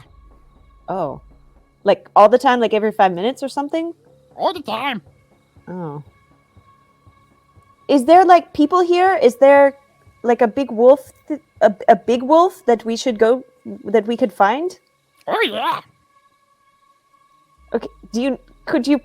Can you point us in the right direction? Which way we should go? No. Oh, why not? That's not safe. Oh, no. Dude, so you're not Ubabu even not gonna do that. what? You can't even. You could just point us in the direction, and then you can go back to like Bongo. You know. He like lifts up his little teeny tiny stubby arms, and then he looks, and he lifts up one of them. It's like literally like just this little teeny tiny. He points it direction that's to the like. He turns, so you're facing. Hold on. Let me go to. I'm not used to having two computers. You're over here in one of these trees, and he points that way, off into the distant forest. Oh. He said, Over that way. I'm not going that way. No. Oh, okay. It's like super dangerous that way. Oh, yeah. Mm-mm. Is there anything else I should know about the woods before I let you get back to your music? What do you want to know? Like, are there other dangerous things here? Is there people here? Yeah, there's a couple people. There is Mukfut. Mukfut lives over that way. I'm sorry, Mukfuck? What? What is the name? No. Mukfut. Sure. Okay, maybe I'll call him Mac for short. Is that in bad person? Oh, he's very nice. Oh. Does he live in this house over here, or? No. Oh. You're so helpful. Maybe besides that other direction, is there things here we should be aware of, or just anything special about the forest? I don't know. It's nice. All I right. live here. This is my house. Yeah. Tree. It's beautiful. This is great. This place is kind of strange, but it's very pretty. Do you want to come inside? I would love to, but we just fought a bunch of wolves, and I think we have to go find some like the big wolf. But thank you. No, that's very nice. I just did a remodeling. You come see? No, thank you so much. I imagine I still have acorns left in my pocket because I stole so many. I just want to hold out like a handful of acorns and just give them to him and just say like thank you for your help. No, that's very nice, but I just want to give you some acorns and say thank you, and then we'll be on our way. And his little arms start to like stretch like little like fungus tendrils, and he kind of like wraps up the acorns you give him, and he like pulls them in, and then he waddles really awkwardly like his two little stilt legs that can't bend. At one point, he kind of like falls, and he falls over. He goes, oh, and then he gets back up. He gathers his little acorns, and then he walks to the side of the tree, and a hole in the tree kind of opens up, and you see inside there's like glowing mushrooms that kind of illuminate the space. And he just goes, okay, have a nice day, bye-bye. And he's shoving the acorns into the hole. Um, And the tree looks at you and he goes, "Not my hole." oh no, oh man, I've pissed off so many trees. Guys, I this tiny little fungus thing. I think we can keep going this direction, and I think we can find the big wolf. Let's go then. I'm ready. You're not going to tell him about Muckfuck? I didn't. Is that what you said? I'm sorry. I couldn't understand. I'm so sorry. I couldn't hear. I'm not going to tell you what I said. I like that you heard Muckfuck. We're gonna just. That's what what I heard too. It's canon. That's his name now. I want to recruit Mugfuck. I know. I want to take him with us, but I'm really scared of fake That's creatures now. Ubabu. All right, Ubabu's the mushroom. Oh. Babu. Oh, that's right. That's right. Yeah. He reminds me of Shay Jr. I've mastered the Shay Jr. Yes. voice at this point, though. I've been waiting for this day. Please take Ubabu with you. Please. I would love it, but I'm kind of scared of fake creatures at this point. I don't If you think said you wanted to come in his house, he was going to cast Reduce on you. well, see, this is what I'm saying. Yeah, no, don't. I can't trust him. So no, no. Yeah, he was going to be like, okay. You were gonna Yeah, turn no. into- Listen. I learned my lesson last time. No. You meet I one thought he was fairy gonna do dragon some- and your I trust thought he with was the gonna- Fae go out the window. Yeah, I thought he was going to do something when she said, I would love to. And then he said, okay. Yeah, he was 100%. He was going to reduce you, and then be like, Here's my house. Come on. Yeah. Nah. Nope. I'm out. well, you watch as this little mushroom man struggles getting these acorns inside of his house. You tell the rest of the group about the direction that he's pointed you in, and you don't tell them about Muckfuck.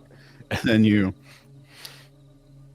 Not because I don't even know what that is. I'm just gonna keep that one for me. gonna hold on to that one. As you guys press deeper into the woods, it gets denser again, and you're no longer walking through. Do you guys do not, just for the clarity, because I know Voros kind of like just continued on. Voros, do you continuing, or do you stop? I mean, he's kind of on the hunt right now, so he's just trying to listen for that. I'm just making sure that because there is like you don't examine the stone circle or anything like that, or you just you continue as a group, which is fine. No, I don't, at least they can.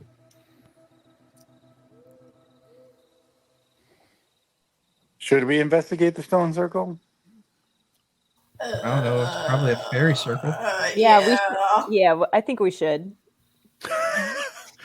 I mean, don't touch it. Don't go inside of it. Just. Yeah. Or should we leave? No, listen. I defer to you guys. I make bad decisions. When you looked at No, you don't. You're good. on a It's your realm.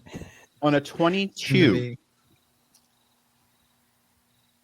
as you examined the tree, like I did mention the tree, unlike the other trees in the space, which are like kind of vibrant and alive, colorful, glimmering and glistening, and like literally like dripping with this vibrant light. This tree's like just dead and like spiny and sharp and crooked. And there are these lanterns which glow with like kind of an eerie green light that hang from the dead boughs of the tree. That on a 22, without doing like investigation, perception, or anything, or arcana, et cetera, just on like a nature check, that is everything that you would see about the tree. Whether you want, that's up to you guys. That is the immediate stuff that you would know about the tree. I mean, I guess it doesn't hurt to make an Arcana check. I don't know. I think Vinley would be at least somewhat curious. If Jax was here, he'd definitely do. Oh, He'd be like, I want to do an arcana check. Go. Yeah. I don't have his Arcana. Yeah. Dax at was the reason I all. was like, can we take shit from here? Because he's just going to grab things. I know he is. Yeah. Can I do an Arcana check? And I kind of want to see if I can take one of the lanterns. Okay. Ooh, I might tell them, like, guys, I wouldn't take stuff from here. I mean, I rolled a 5. You know less about this tree after you knew more about it before you did that. You know what? Fuck it. I'm just gonna try to grab. You look at this, and I can't tell you how to feel, but it definitely has like an eerie. It gives you like an eerie kind of vibe. Yeah. I'll grab one of the lanterns. If you're gonna do it, try at least. You have Mage Hand, right? At least use Mage Hand. Oh yeah, I can use Mage Hand. Sorry, I forgot. Yeah, I'll use Mage Hand. As you pull one of the lanterns off, there are 6 on the tree. As you pull it off, you hear this noise. As you pull it off, the lantern opens, and the green light that's in there goes like, whoo, and then just vanishes from inside of the lantern. I put the lantern back. Put the lantern back. It is still unlit. Do we know what that was? You have to give me an Arcana check. Okay. I'll give her bardic inspiration. I'll give her the help action. I'm giving her the help action. Okay, that's good.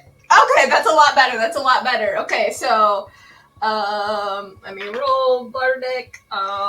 22. 22 is pretty good.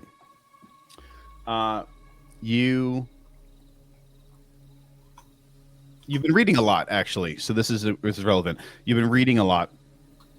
That seemed to you, to the what you've read in the book, very little because you've been reading about other things, but you did come upon wisps, and that seemed like a wisp to you. They make this noise as they come in and out of existence, that the book referred to as sort of like almost a whistle or a squeal or it described it in several different ways, and they make different noises. Not every wisp is the same.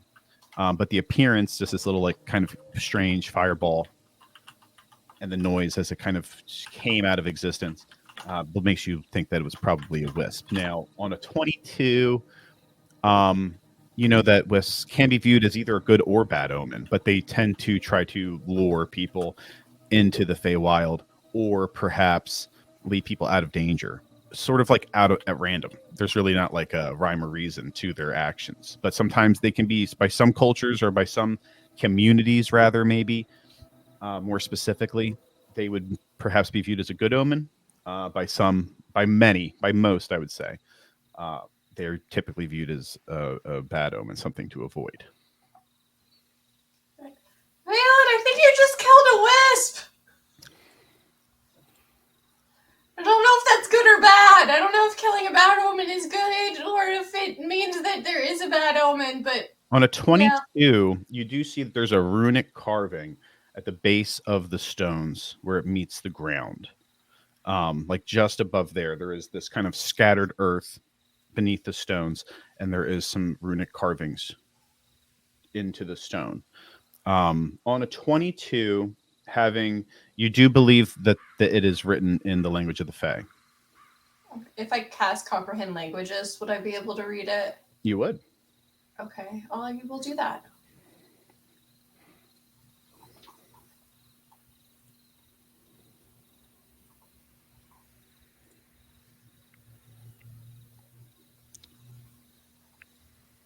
Okay, so I'm gonna ask the words, cast comprehend languages, and read whatever's written.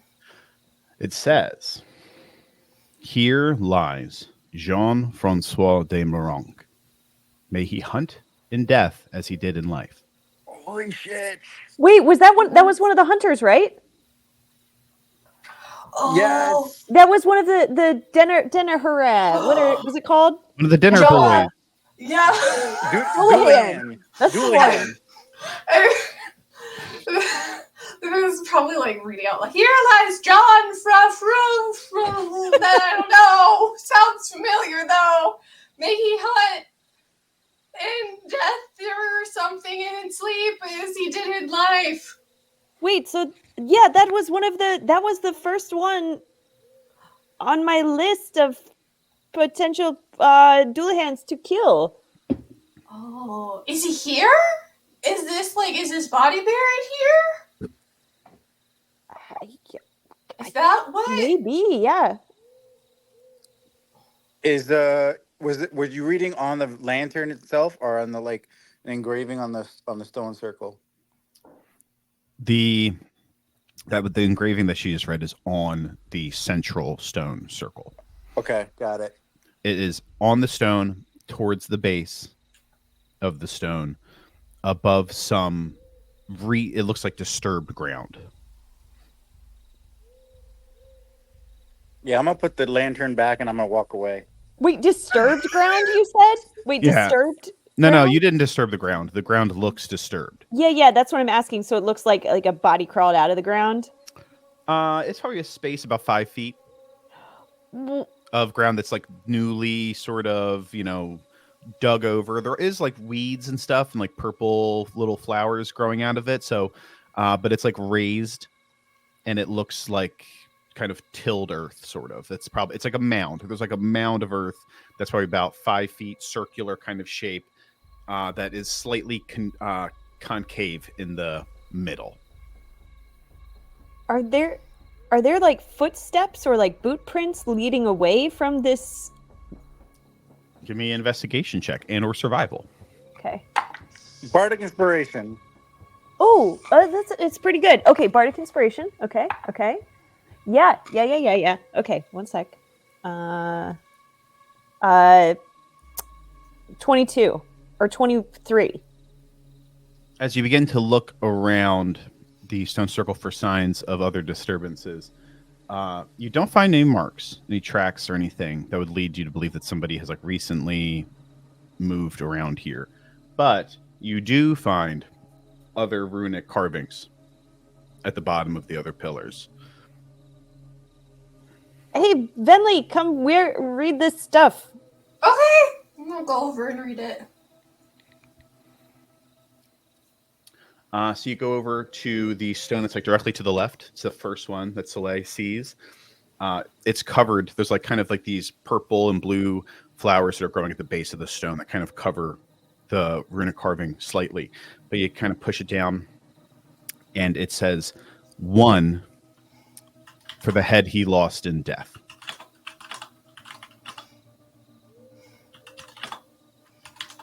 He lost his head in death. Does that mean he died by getting his head cut off? You guys think? Where?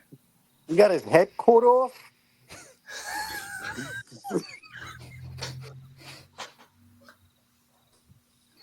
Renly, you're from Brooklyn all of a sudden? That's pretty good. Hey, forget about it. Hey, you guys want to get some coffee?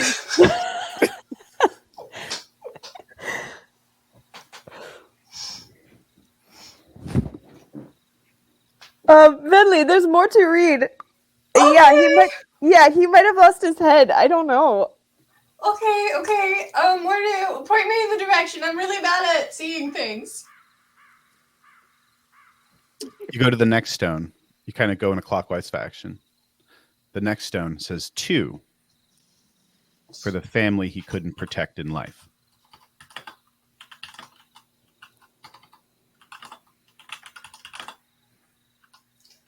Oh, he had a family. He couldn't protect them. Oh, that's so sad.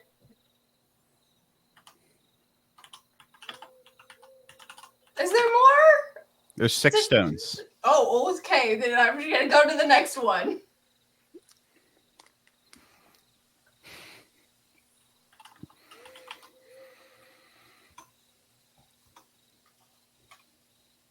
Okay, I'll turn Over to the and next one. read. I'm checking my notes really quickly. I didn't write these all down.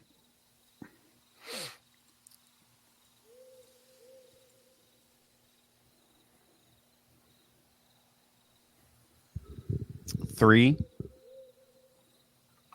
for those he murdered.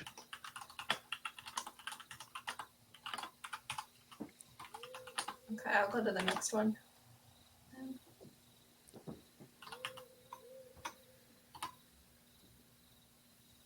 Sorry, somebody's knocked on my door, but then they went away, so I think I'm okay. 4 for the days it took to transform.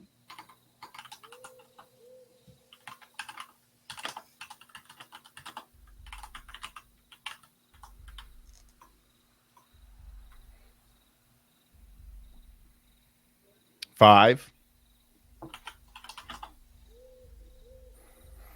for the hags that took his family.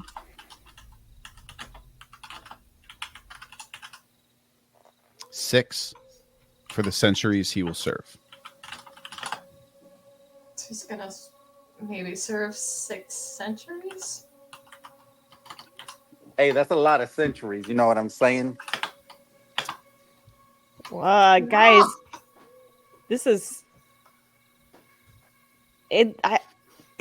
This is kind of crazy. Like, so this guy was potentially the one I was supposed to kill, but it looked like he died, and they made this whole thing for him. We could unbury him just to make sure. We could use mold earth. And then we kill him again, you know? We sock him. We put him in the trunk and we drive off the New Jersey Bridge. No problem. God, Valen, you sound so weird. Sorry. Got a little excited. Should we dig up the body and see if there's bones here? God, that seems like a bad juju, but maybe we should do that. I mean, we're here. Yeah, why not dig up a grave? I mean, Viva la vie, you know. Yeah, what's the worst that could happen, right? Like, he'll be dead and we'll find bones and that's it, you know? Yeah, and then we'll just have the paladin cast ceremony and that'll be the end of it. We'll just bury him back up. We'll make it look all nice. We'll clean up the leaves, you know? Do you do that? I'd like to take a group vote before we do that. I'm down for it. Yeah, I'm not touching that thing, but I'll use my I mage definitely hand. need heals before we do anything. Okay. I have. All right, I will. Go I ahead. can heal. I'm in a healing word at 3rd level. So that is 14 points of healing. Nice. I found the Cerberus information, by the way, Pate. It's 12 charges, and I roll every dawn. I figured it had to have charges or something. Yeah. I roll a d12 every dawn. So we are digging. We digging? Yep, we digging. Yep. So you start digging. Give me. I'm gonna use my gourd as well. Actually, before we do this, Okay. Go ahead and administer the gourd to yourself. Okay. You start digging, and you be doing that. I think we should be able to use mold. Goddamn. Yeah, you can use mold earth to do that. Okay, You can good. use soleil. You can move the earth aside. So you take turns mold earthing maybe at the same time to move the earth aside. You have to dig down before you how far are you going to dig?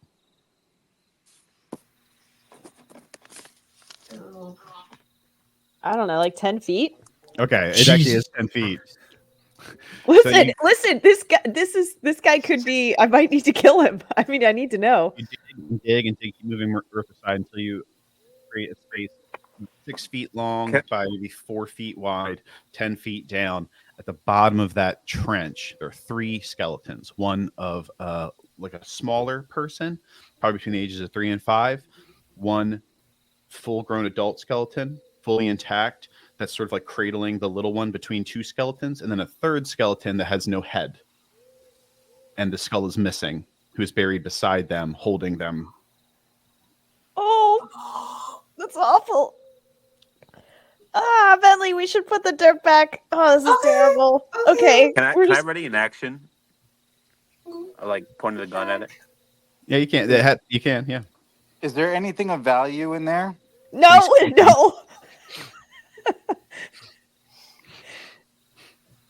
Hold on, guys. I just want to hop. Let me just real quick. Let me just hop in. 1 second. Yeah, Let's not be hasty. No, we can't take anything. No, we need to like bury them back up and leave this as nice as possible. I'm just saying, if we're going to summon him, we might need to see what's in here that could be what causes him to finally, or maybe we need to find his head. Yeah, that's what I was thinking. I think it's his head. Yeah, you're right. All right. Sorry. Yeah, I'm gonna come back out. Sorry, I didn't mean to disturb it. You're just straight at the bottom of Hey, Yeah, Baylor's just down there. He's just like, yeah, guys, I think mistakes were made. I'm gonna come back out. Give me 1 second. So we will mold Earth once Valen gets out and rebury the bodies nicely, respectfully. you rebury the bodies as respectfully as possible. Soleil, give me a D100.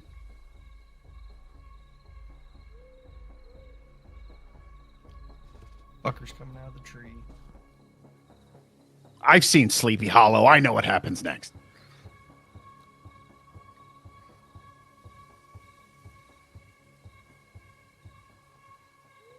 Uh, 34. You bury it back up.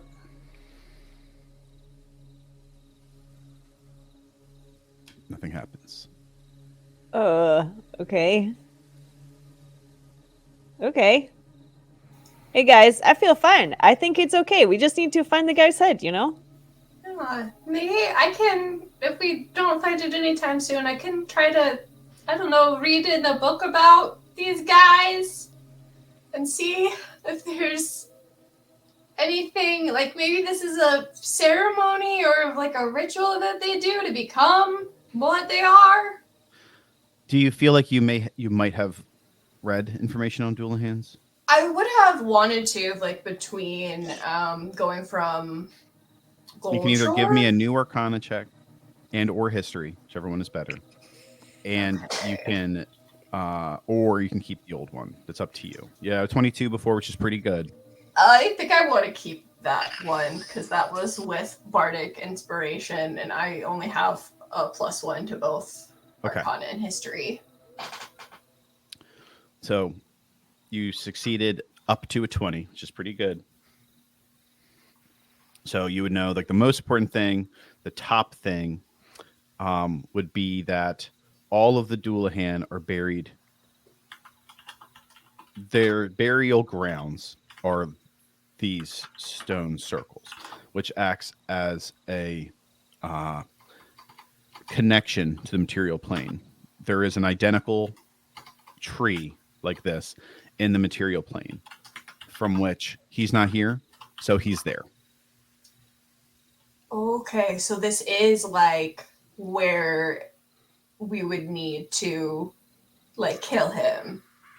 You would, yeah, if you were going to like kill him, like put him down, this is it. This is where you'd have to kill him. He's not here, but this is where you'd have to do it. In order to kill a Doulahan, you have to destroy their head. Their head is the last part of them that remains. If you want to perform, this is I would say this is probably also a 20. If you don't want to just outright kill them, if you would like to cleanse them, you have to bury them. You have to bury the head back. On the other ones, the other successes, that would be 15 and 20. On a 5 and 10, I mean, you would know like basic information about them. The fact that they're undead riders. They're typically like a bound spirit to a suit of armor, typically their suit of armor. They ride a nightmare. They are like pretty powerful as far as like martial and spellcasting ability. And typically, in this world, at the very least, they serve the Hag Mother, and they are like her foot. So they're foot soldiers isn't the right word. They are her like lieutenants and generals. They are her like first most powerful worldly combatants. And if they're in the material plane, that means the fact that he's not here means that there's something important that he's doing in the material plane. Is there any way to summon him back here? You would not have rolled high enough to know that. Okay. That's fair. I will, like, oh, okay, guys, I think it is where we would need to find him if we were gonna kill him, but he's not here. He's at work, I guess. He's at work. He's out. He's a friend from work. But yes, you would know that, like, if you were to kill him in the material plane, then you would have to pursue him to here to finish the job. Okay. And or somehow get his head, bring it here, and then bury Jax it. would like to roll from home. Is he here? Oh, no, okay.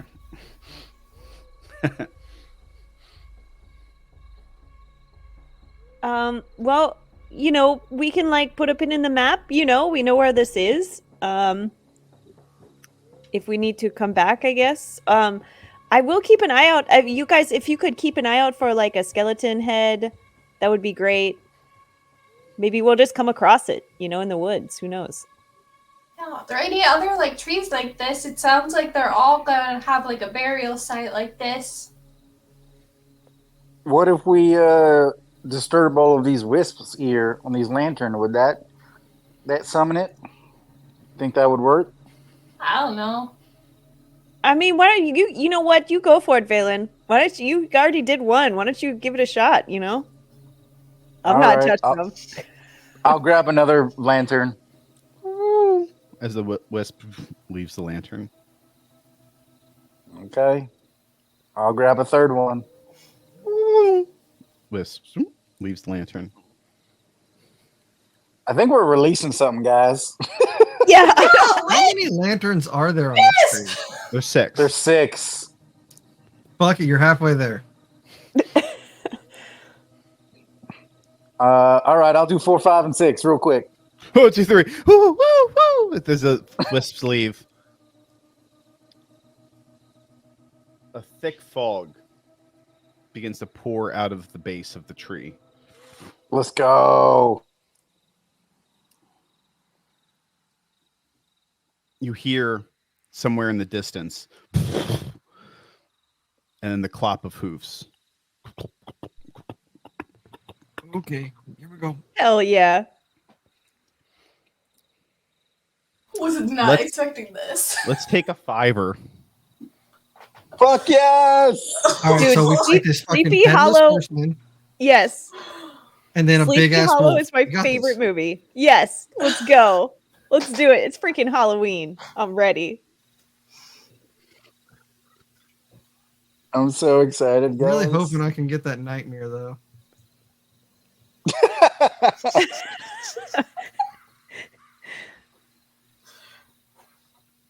This is gonna be dope. This is gonna be- Listen, Valen was the one that was like, how many "Oh, bardic just-" inspirations you have left? I just have one more. Fuck. Yeah, but I got him back on a short rest, so if anything happens, we could probably. Survive this fight. Yeah, we could probably do a tiny hut for an hour. I can And then- do some healing with a new spell I got. That would be good during a rest. And then I can get my spell slots back. Yeah. Well, yeah. We got Fucking investigate right. right now. I had a feeling, guys. I was like, maybe it's related with the lanterns. It was a good. They It was a didn't do good anything call. harmful, so I was like, okay, either this thing summons it or we're releasing some other shit.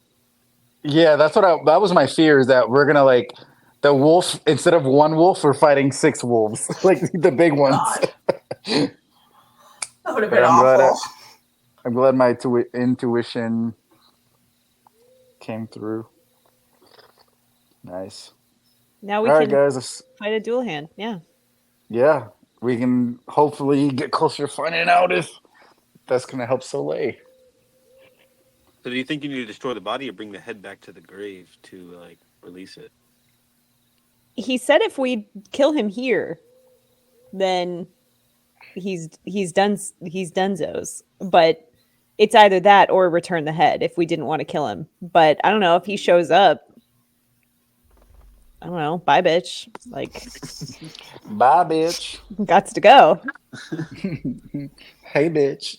Yeah. That's what I did with the lanterns. Whoo, whoo, hey, bitch. That was fun. Is Peyton just there looking at stuff? What are you doing? He's doing plotting and planning. You guys are supposed to go Hey pee. man, every time you leave something, I have PTSD from Voros finding a +3 axe. So I'm just gonna investigate everything. It's gonna happen. Okie dokie. I thought the lantern was gonna turn me into one of those shark things, that, your homebrew races. Just really be a jerk and be like, here, now you're a mushroom. Yes, you're Shay Jr. You cast Poison Cloud, and that's it. That's all you can do. And eat bones. I don't want that one to be the one that I show, though. Oh, can I not share 2 screens? Wait. Let's see. Hold on. Can you guys hear this? 'Cause I can't. No, we just hear the. You hear that? No. I hear it. It's just like one tone. Oh man, you can't share 2 screens at once. God diggity darn it. Okay, well I can't use that cool music, so fuck me. It makes me sad. That makes me real sad. Hold on a second. All right, continue to take 5 for 1 moment. Mm.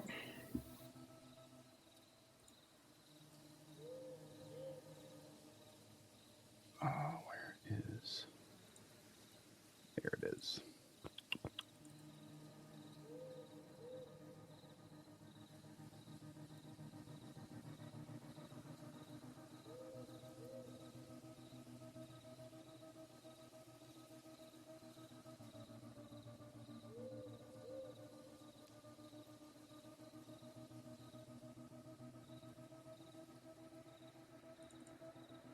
Let's see, do I like this one? All right, go ahead and roll your initiatives when you guys are back. If you're back, you can go ahead and do that. If you're not back, then you obviously can't. And I'm going to take. Can I use my ready to action to fire at him first before we roll initiative?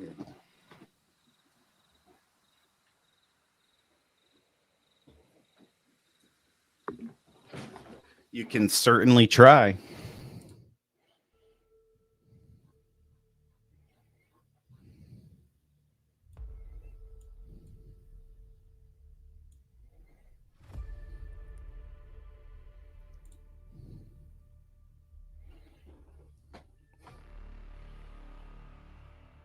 That's a good way to do initiative.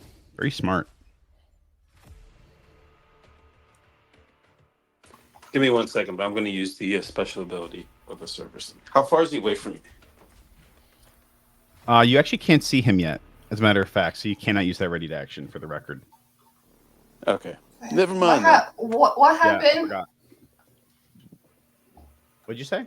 What happened? I stepped away. You can roll initiative. Okay.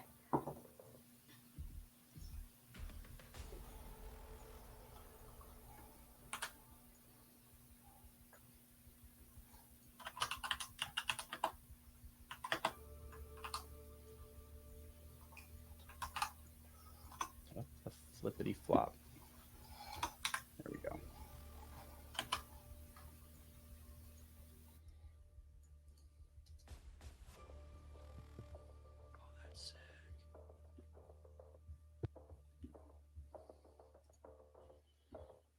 So as you guys, so you guys were like all around this tree, but where is Voros? He would be further past the tree, heading that same direction. I'm putting you like back here. Does that make sense to you? Yeah. You're like just watching. I feel like there's like this like weird, like I would almost say it's like borderline fascination that Voros might have with the group, where he's like, these guys are fucking idiots, but they've like, I watched them surf a tidal wave. So like, I'll just kind of like see what happens. You know what I mean?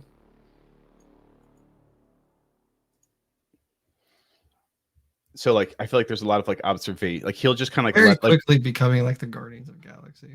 Like with Valen, you know what I mean? Like earlier when Valen's like, do you want to do this? Vorse is like, well, they've gotten this far, so fuck it. Like, sure, whatever, you know? I feel like that's kind of how it feels to be Voros right now. I mean, you try to do something Force and like, he knows the consequences. All right, so we got 22, 18, 13. I got an 18, by the way. This is interesting. I didn't think this was going to happen right now. But I did make it really easy to bring him back here, so I guess I shouldn't be surprised. Okay. Blow out the candles on the birthday cake. All right, so Valen is the top, it looks like. Did anybody get higher than 22? I got 20. Okay. Voros, Jesus. Okay. Nat 20 or 20? No, just 18 plus 2. Okay. And then Arlo, you said you got an 18? Yeah, I got 18. So you're probably before Soleil, because I imagine your dex is higher. Oh, I'm sure. And then, so it's 22, 20, 18, 18, Venley 15, and then John Francois.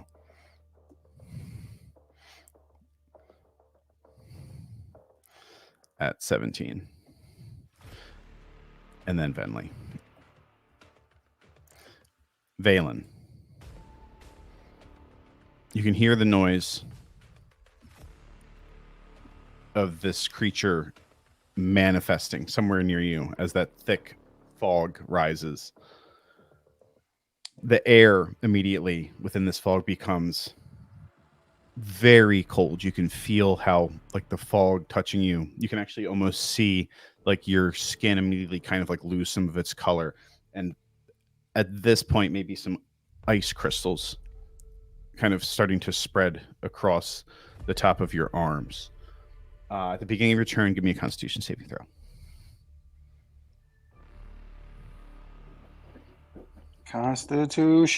Constipation.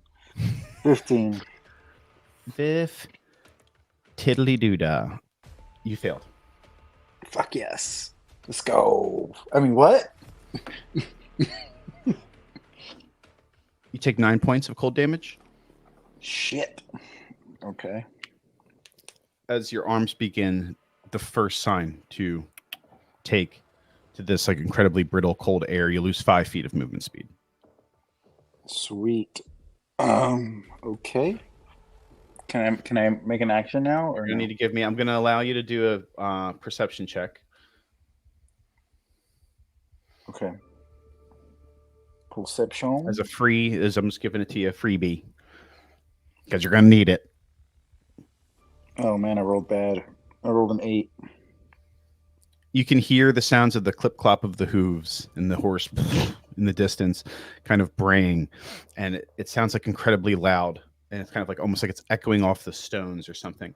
And you can't quite place where he is. Your character would have to, like, move around a little bit to hopefully get a line of sight. Okay. All right. I'm going to like try to shake off the cold, and I'm gonna cast Second Wind and Okay. regain 6 hit points back. And then let's see, what do I have in my arsenal?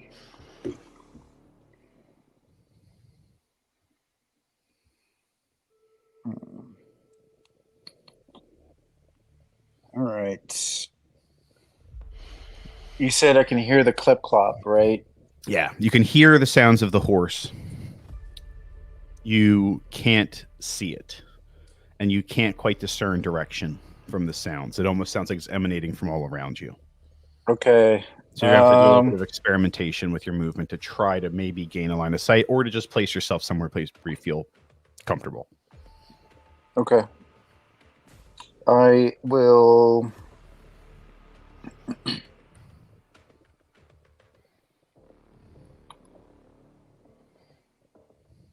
Okay. I'm going to do something I should be doing more often, since I have it. I'm going to lift up my breastplate a little bit to reveal a robe of scintillating colors, and I'm going to shed a bright light in the 30-foot radius in front of me, and then there's gonna be a dim light additional 30, and I'm just gonna kind of like aim it in a direction I think I hear the hooves. Pick a direction. You want to roll like a D4 or something? Yeah, I'll do One that. is like I'll dead roll- ahead. 2 is to your right. 3 is behind you. 4 is to your left. Yeah, let's do that. I rolled a 1. So I'm going to say you use a little bit of movement, like 5 feet, just to get around the tree. And then you shoot out this 30-foot, the 60-foot light, which puts you like, the light would shine out to past the trees. You do not see the Doulahan back there. Okay. You still have My- 25 feet of movement, and you could redirect the beam, probably. I assume, does it stay, or is it like one time it just shines out? Let me see. While you wear it, cause a garment to display a shifting pattern until the end of your next turn. So I have it for 2 rounds. Yeah, so you could potentially use some movement to you could move a little bit here and turn, shine it that way, or move a little bit up. You could move. You can get to the other side of the rock and shine it that way. You can probably do. You can do both of those things. You can move 10 feet here, shine it that way, and then move 10 feet here, and then shine it that way. Yeah, I'll do both of those. Do both of those. You move up a smidge, shine it here. You don't see any Doulahan back in that direction. Move up a little bit. You shine it again into these, this way. You don't see any Doulahan. You should move to here. You turn, shine it in this direction, and you see a Doulahan. Holy shit! Oh fuck! You see a heavily armored knight with blue, almost wispy flames coming out of the armor. In his left hand, he is holding a skull. In his right hand, he is holding a large scythe that appears to be almost made out of ice. The horse that he's riding on, there are blue flames kind of licking out of the mouth as it clops forward. Flames erupt from under the hooves, and the tail is, you can see the dim glow of the blue light emanating off the tail that sort of waves back behind the horse. And okay, is that the end of your turn? So if the creature can see me, it has disadvantage on attack rolls against me. Okay. In addition, when it gets to the bright light, the robe's power is activated, and it must survive a DC 15 Wisdom saving throw or be stunned. Okay. So I'm just shining a light on you. You're just He's right over here, guys. You're flashing this creature. Basically. Yeah. And that is the end of your turn. Yes. Valen announces oh, he's over here, guys. And then Voros, it is your turn. You're at a position where now that light is shining, he's brought attention to it. You can see the Doulahan as described. Slowly the horse walking forward out of the dense fog. You do have to make a Constitution saving throw. Trying to get a nice little vantage point on you. Here we go. There it is. There's my boy. 28. Yeah, that's good. The cold is gripping up your armor and claws, but your dense fur is keeping that heat in, and you're unaffected by the cold damage, and you do not lose any movement speed.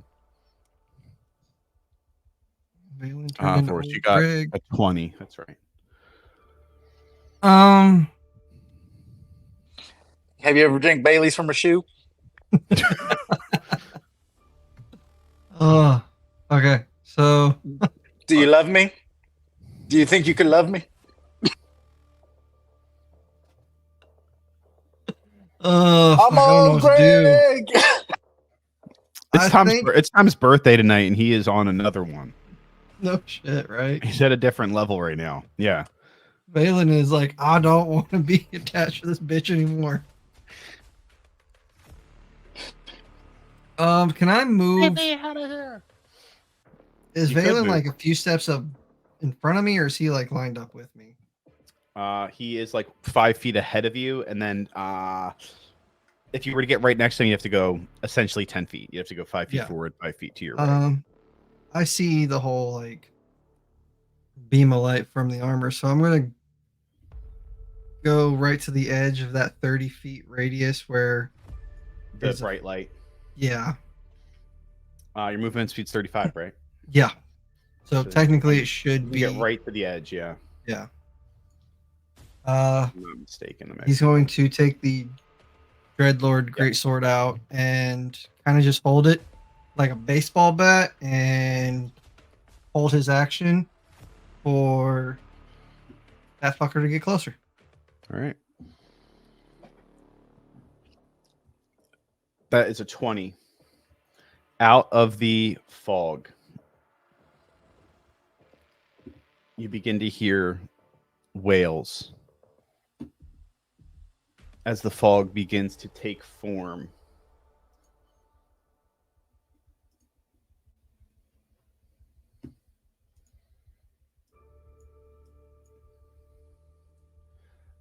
Where the hell? I wish you guys couldn't see my shit. I need to figure out how to get rid of that because I don't want you to see this go away. Where is the undead that I want?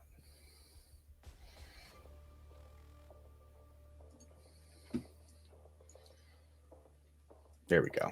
That's better. That's more like it. Oh, son of a bitch. Here we go. What you doing in my waters? You begin to hear wails come from the fog as the fog itself seems to start materializing.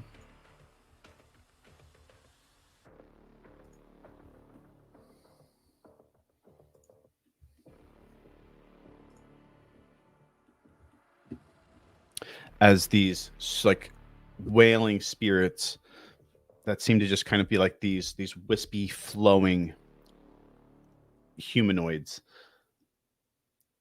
holding these lanterns that shine with like a dim blue light appear out of the fog. They move into your position.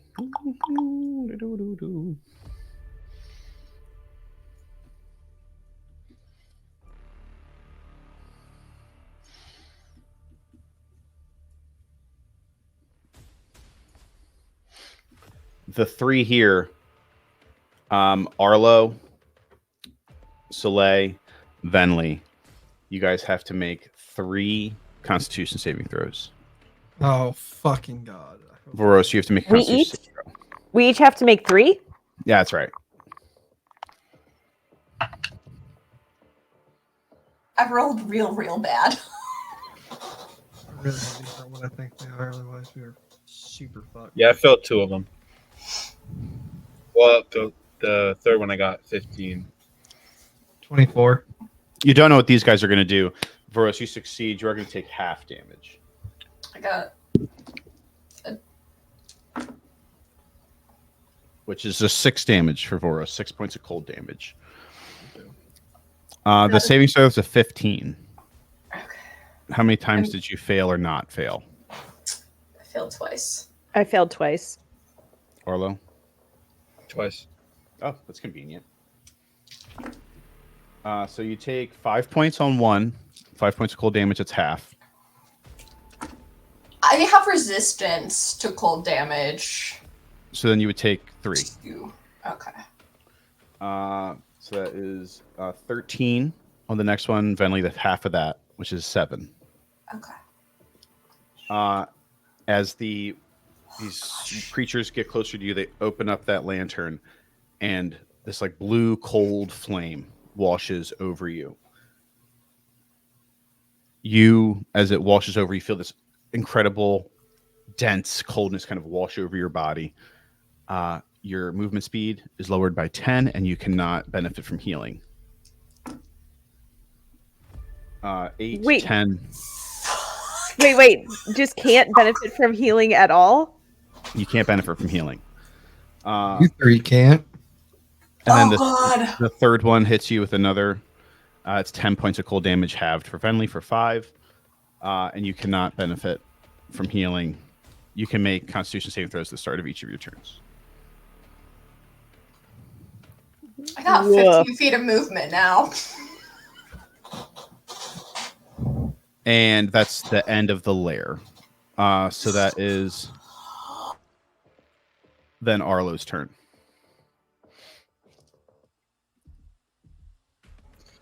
Nice. This is probably going to be my last turn too. Okay. Where is the dual hand again from my perspective? From your perspective, you actually can't see him, but you can see said it's where you can see where Valen like said he's over here, so you would know he's behind this very large stone pillar, but you can't actually see him.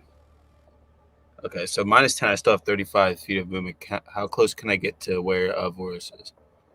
You can probably get to him on 35, but it might be close. Let's see. Yeah, you can get to him. Okay, can I? Yeah, can I get? Can I get like right next to him, but like slightly behind his right shoulder?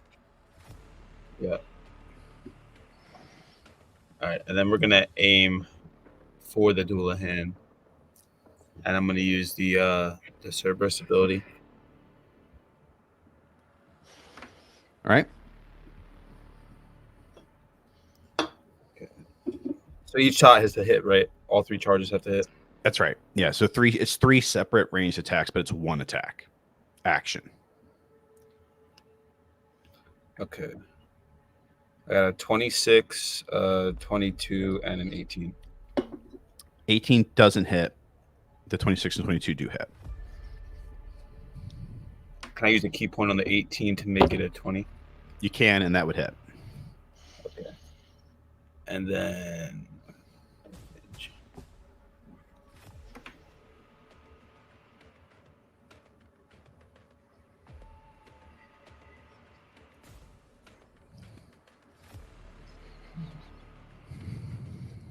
I'm going to use Aura Spark on one of them as well, and it'll be 28 damage, 2 force, 26 fire. Can you say that? How much damage was that again? It was how much? 26 fire damage, and then 2 force damage. Okay. So you take pop, pop, pop. The 3 shots hit the armor. They sort of singe. You see smoke rise up off of the armor. And then you see the Dualahan. He takes like a deep breath. Cold air kind of releases, comes out of the faceplate of the mask and kind of starts to wrap the head. And then having now like engaged him in battle, the armor itself begins to like flames just like erupt out, this blue flame, which then comes to this like halo of flame coming out of the helmet as he is now beginning, like he kind of, as you hit him, he kind of hits the horse and begins to urge it into a gallop. And then that is my the second half of my attack action to shoot him again. Okay. Oof. Okay, I only got a 12 to hit. The next shot, he puts a hand up as the bullet like gets close to him. It freezes in midair, and it just kind of like loose. It's just kind of like limply falls out of flight. Is that the end of your turn? Also, give me a Constitution saving throw. You did not give me a Constitution saving throw at the beginning of your turn. Okay, I got you. I got a 16 for the Constitution saving throw. That succeeds on the no healing. Or you can, there's 2 different ones. There's one for the fog. There's one for the healing. You can either keep that for the healing and do another one for the fog, or you can do it for the fog. I'll do it not for the take any. Okay, so you succeed on the healing. Give me the fog. Okay. I got a 22. All right. You can feel the cold air enrapturing your body, but you have that thick hippo fat. It's insulating you, and it hasn't taken hold yet. You know, hippos are actually incredibly muscular. They have like no body fat, but it doesn't matter. Soleil. I'm going to use defensive stance for my bonus. Okay. Cool. Soleil, it's your turn. You have to give me 2 Constitution saving throws. Okay.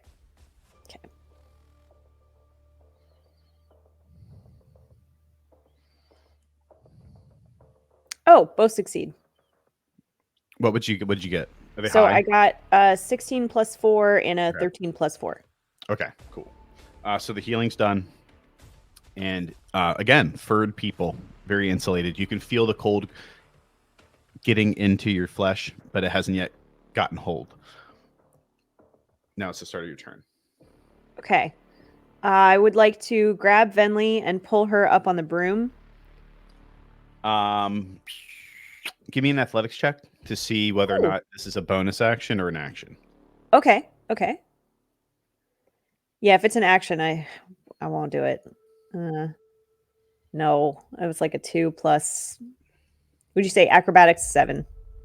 Yeah, so it would be an action. It would be an Okay. action. You could grab her. It would be like a grapple. So you'd have to grab her and put her on the broom, which would be an action. Okay. I will wait then. I'll wait. Oh, okay.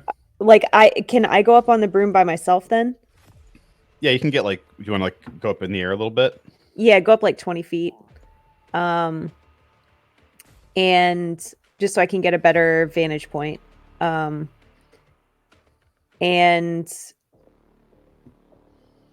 I, just because I haven't done it yet and it sounds like fun, I think I'm going to summon Faye. Okay. Well, let me go there.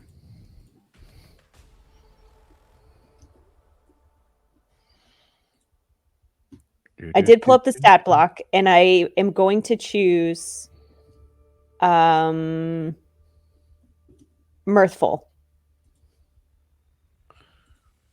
I want to pull it up. Is my internet? No, my internet's fine. Let me open up a new tab. There we go. You chose Mirthful. Yes.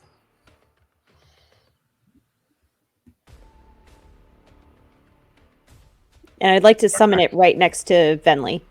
Okay.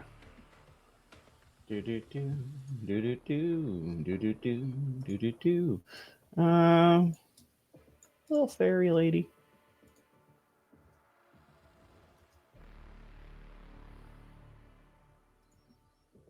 Let's lower that size a little bit here.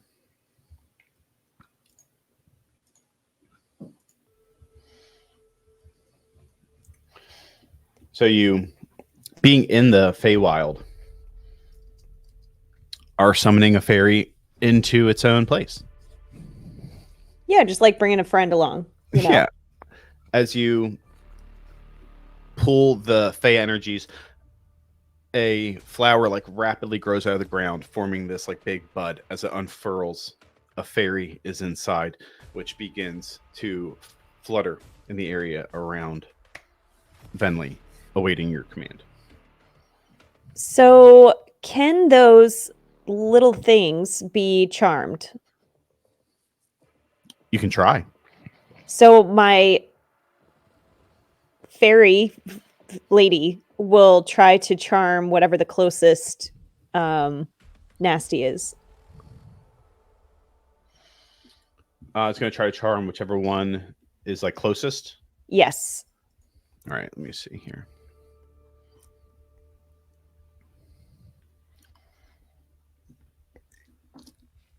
All right. What is the saving throw? 15. 15.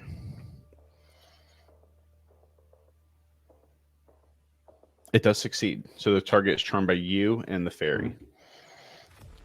As the fairy kind of like blows out this gust of like silvery wind, it enraptures the wailing undead, making it believe that you and the fairy are someone from its life, and it seems to be unwilling to cause you or the fairy harm. Okay. All right. Okay. Okie doke. And then with my bonus action, I'd like to give healing word to Arlo. Yeah, you have advantage on him, so you can definitely hit him with that. Okay. Do you? Yeah, you can see him sort of. You can see him like through the tree. I would say you have sight of him. Okay. 11 points of healing. You give Arlo 11 points of healing as you raise your hand, and golden light kind of disperses from your palm and then like rains down on top of him, healing up some of his wounds. I'm not sure how unhealthy he is at this particular point. Probably very. Yeah. I was gone that whole time. Did I take damage while I was gone? No, you did not. And how much was the healing again, Sule? 11. 11. Okay, bet.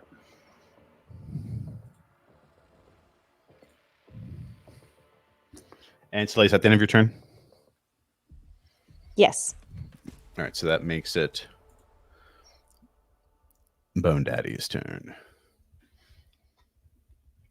Wait, is this our first Bone Daddy? I feel like we've had so many Bone Mommies. Yeah, we have a Wow, Bone look Daddy. at us. Wow. He whips the horse. It begins to go into a gallop and then a full stride. As it gets to about here, the horse rises up into the air. Does he have to make the wisdom save? Is it the beginning of the dim light or the bright light? Bright light, 30 feet. Does he have to run to the? Is there like a force making him run to the light? It's a 30-foot radius, so it's going to be hard to ignore it. But I mean, like, does he have an effect where it's like like a moth, like he wants to go to the light? He has not yet gone to the light. No, but if he sees the light in bright light, if he sees it, then he has to make a wisdom save. Does he have to enter the bright light or just see the bright light? In any creature in the bright light Okay. that can see you. Yeah. The bright light ends. I want to just make sure. Yeah, it's just in front of Voros, so he has not done that yet, and he goes this way, and that is 20, and then he went 20 up, which is 40, and then he went 25 out, which is 65, which is the end. Hold on. Is that the end of his movement speed? I don't think it is.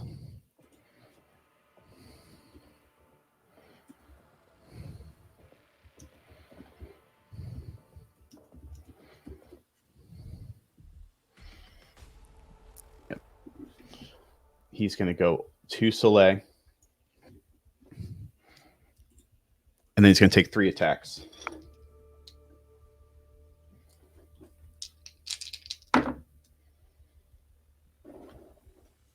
So that is 17, 29, 25. Does 17 hit? Yeah. My AC is 16. So that is 16 points of slashing, 2 points of cold on the first hit. 14 points of slashing, 2 points of cold on the second hit. Okay, hold on. Okay. 15 points of slashing, 6 points of cold on the third hit. You said 6 points of cold? 6 points of cold. 15 points of slashing on the third hit. Okay. Ah. As you whip the horse into a full stride, it runs around the pillar, around the outside of the tree. Let me make sure. Hold on. Let me make sure that this isn't within the 30-foot radius because it's a radius. It's a radius or a line? Valen. It doesn't hit either way, but I want to make sure. It's a radius, so it's like emanating like out, not just like in a cone. Yeah. 30-foot radius. 30-foot radius. He still hasn't entered it, but I just wanted to make sure that I knew that. As he whips the horse into a full stride, so let you watch as he goes. He's like charging towards Arlo and Voros, and then the horse begins to gallop, and you see the feet like touch the air, and ice forms underneath them, and then they go up and up, and you see the horse rising and take a sharp turn, and then just make a full charge towards you as he reaches over with that scythe and takes. He kind of stops. The horse rises up. He takes one slice down. You manage to just barely move out of the way, but the cold air, like emanating off the scythe, still like jagged shards of ice kind of like riddle your skin on your arm, where you manage to just barely dodge. As he then brings it back up, and again you manage to just barely like move the broom a little bit out of the way. And again, that cold air is so intense you can feel like almost like heat from it scorching your body. And then he brings it across the side. And how much HP do you have? Just a nice 25. On the third one, he brings it across. You do manage to back up a bit, but it catches you in the stomach and it does like rip through. And it's a pretty bad. That the third one manages to catch, and that's a pretty bad wound there. Just a quick question. Do I don't feel the heart tree at all here, right? Because we're in the Feywild. Yes. Yeah. True. Sick. Okay. Good. And that is the end of the Doulahan's turn. And then that would be Venley's turn, I believe. Venley's turn. That is correct. Okay. How far away is he from me? He's 20 feet above you, directly. Okay. Wait, do I need to make the 2 con saves? You do. One for the healing, one for the fog. Okay, that's 24 for both. You do not take any of the cold damage. You do see the crystals beginning to form at the bottom of your arms. And you do manage to shake off that magical contamination that you got from the undead's lanterns. Okay. I want to cast Hex on him, and for the ability that has disadvantage, we'll choose Strength. Okay. And then, can I use Mage Hand to try and grab the skull from him? You're like, I'm just gonna bury him. Fuck it. You could try. Do it 2 ways. You want to do a strength contest, I guess, right? I mean, that's what I figured it would be. Well, you gave him disadvantage on strength, so I feel like it's probably your best bet. You can also try to do a sleight of hand against his perception, but my athletics is better than my sleight of hand. If I'm doing athletics, I have proficiency in athletics because of my background. Okay, all right, sure. This is a strength contest. Oh, is it just for strength, like straight? It'd be an athletics. You can use your athletics score. Oh, okay. That's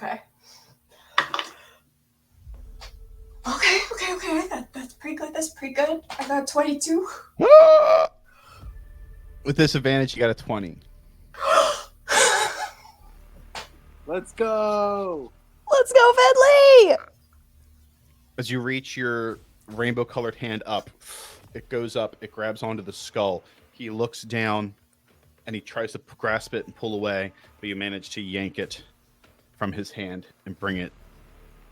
Can the mage hand bring it back down to you? I mean,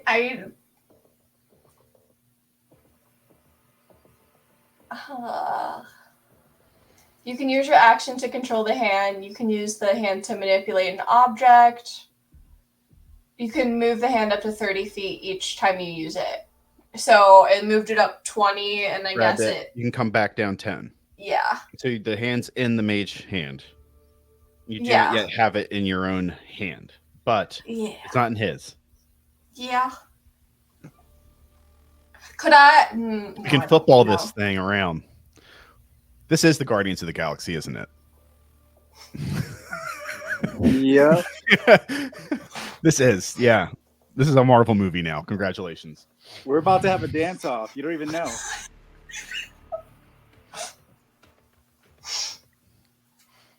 Okay, I think the fact that wasn't a saving throw and it was a check. Sometimes I remember that I have Hex and that it can do useful things other than just add extra damage. I believe that worked. So it's at the end of your turn. Yeah, because I don't want to move. I want to be. You want to stay right next to this bear. You want to be able to fucking. Yeah. You want to try burying this thing as quickly. Everybody, keep him off of me. I'm going to bury this thing. Mold Earth, Mold Yeah. Earth, Mold Earth, Mold Earth. Yeah, I'm gonna yell to him like, guys, I have his skull in the hand. If What's you can the range? grab it. What's the amount of Mold Earth Like the amount of Earth moved? Hold on. I'm trying to figure out like if you and Soleil are like how quickly can we dig out this grave? You choose a portion of dirt or stone that you can see within range that fits within a 5-foot cube. You can manipulate it in one of the following ways. So 5 feet by 5 feet. Digging, if you choose, you can instantly excavate it, moving it along the ground and deposit it 5 feet away. This movement doesn't have enough force to cause damage. So 5 feet By 5 feet. Yep. Yeah. So 2 Mold Earths. Yep. Noted. Ruh-roh. Noted. Doula Hanley. Oh, okay. Valen. It's your turn. Can I see that Venley has control of the skull? Yes, I think that you would. Be I able would to yell see out too. Yeah, you still have a bonus action, I think, right? Me? No, No, because Hex you is used a bonus- bonus action. Yeah, that's right. Yeah, Got you. I can actually phase step on the other side of that tree if it saves me some movement. Okay. So you're And gonna then I face can up to the other actually- side of the central tree, you mean? Yeah. Okay. To here. Boop, boop. And I actually, if I do my spring, will the Mhm. mage hand go with Venley to the burial spot? Venley is at the burial spot. Oh, She's she within, is. Like, yeah, she's within like. Well, she's not right on top of it. She is 15. She's 15 feet away from it. Okay, so I can move her backwards. What is the 15. range of Mage Hand? It's 30 feet. 30 feet. So you move 15 feet. It's 10 feet above you. It's still within range of you. Yeah, because it Oh, my vanished. wife is calling me really quick. Let me answer this really fast. Hello? It's okay. Does Voros want to destroy the skull? Well, if it's going to take 2 rounds of Move Earth, which means it's Vinley and Soleil's turn, we're going to have to play Keep Away. I have an idea. Really?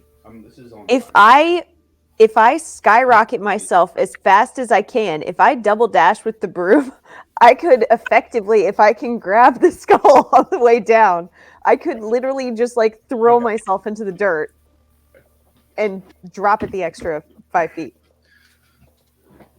Sorry. All right. So, tell me with the shenanigans. Nothing. What shenanigans? We never do shenanigans. So I don't think the mage hand is in range, and she has to command. I don't think the mage hand would move with her. You can move her to the burial spot. The mage hand isn't going to do any. I don't believe, to my knowledge, it's a separate entity, so it wouldn't move with her. I would maybe rule that if you moved her outside of its range, that maybe it would be like kind of dragged with her, but even then I don't know that would necessarily be No, wrong. once she goes outside of 30 feet, it disappears. So I don't want to do that. Yeah. Okay. Yeah. Yeah. All right. So wisdom 15 because he should be in range now, right? Is that the start of his turn, or is it when he enters? Once he enters the light. So yeah, he would be in range. So wisdom 15. He does succeed, unfortunately. Okay. The banshees, though. Hold on. Fail on the charmed one. Fail on the second one. The third one, it might not be in range, but it succeeds anyway. So I'm not sure that it would actually matter. But the two that are nearest to you, Valen, are stunned. Okay, I'm gonna cast Cloud of Daggers on the Hooligan as my action.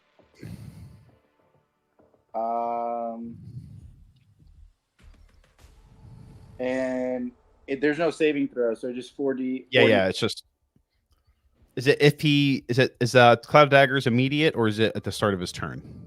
Okay, so That's a rare one. Thanks for pulling that out. yeah.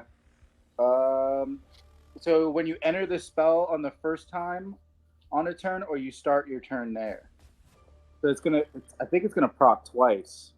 If he Right. ends his turn, it'll proc once when he starts his turn, and then if he does not move, it'll proc again. Okay. Fill the air.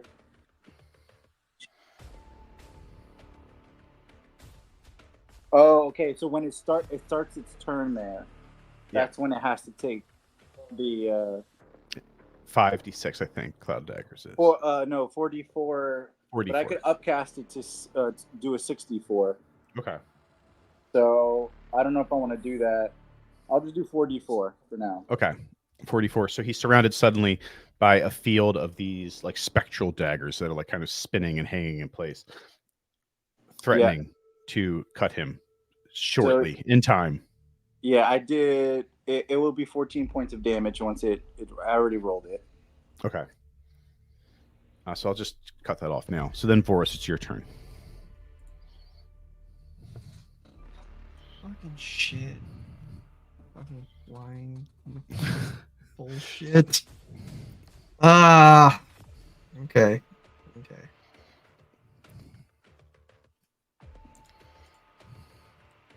I'm gonna do the only thing I think Boros Throw me. probably do is Toss me. You have to toss me. he is going to run across the mound, like Okay. Oh my god. upper top of that tree that's kind of higher up. Are you gonna do a Voros where you land on the harpy's boobs again? No, I'm gonna try and NFL intercept the skull. Oh, I just killed you. You just fell into the earth. Let's do that again. Give me the skull now. Buried instantly. You're gonna like jump up in the air, grab it, and then just like suplex down into the dirt. You're gonna try to just fall hard enough to just fall into the dirt. That'll be... Actually, his plan is just to be like, okay, if this guy wants it, he has to come get it from me. Yeah. All right, so I got to put you back on the map because you just died. Do you have to make a Constitution saving throw? Did you fail the first time? Wait, so you climb up on the tree. Well, I'm kind of just using the tree as leverage. As you do have to make a Constitution saving throw for the cold. That's actually, thank you, Valen, and so do you, actually, Valen. 29. Okay, Jesus. Whatever. I'm a paladin, dude. My saves are god tier. I rolled a 21. Okay, you're good too. So, Voris, you climb up the tree. That's 15 feet. Okay, so that gives me 20 feet. Can I just jump for the skull and grab it? Give me an athletics. Okie dokie. 23. Okay. You jump out. You maintain your height out. You manage to reach up. You're a little bit low, but you're very tall. Grab the skull, pull it out of the mage hand, bring it to your chest, land on the ground right here.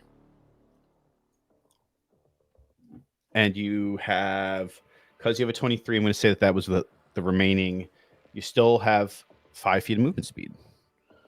So you would be able to move into melee range of the burial site if you wanted to, if that's what you wanted to do. Okay, that's... I'm trying to see. I want to stay within 10 feet of both Finley and Valen. Yeah, you're good at that spot right. there. You can move out a little bit if you'd like to. Like, put yourself kind of in front of them a little bit if you want to. Yeah, that's fine. Yeah, right there. All right. And then, okay, I'm so sorry. We have to end at 11:30 tonight because my wife is stuck in traffic for some reason at 11:30 at night, and our babysitter has to leave. So I have to leave, which sucks. But I'm going to preserve this. I'm going to save the notes of initiative, Doulahan HP. And Finley, you got it? Here. Yep. We'll need to make a note that it's. Make a note of the damage that Doulahan's taken, just in case I lose it for some reason. Like if my computer shuts off or something. He's taken 28 points of damage and 14 points of damage. So 42 total. Take note of that just in case. And the order is Valen, Voros, Lair, Arlo, Soleil, Jean-Francois, Venley.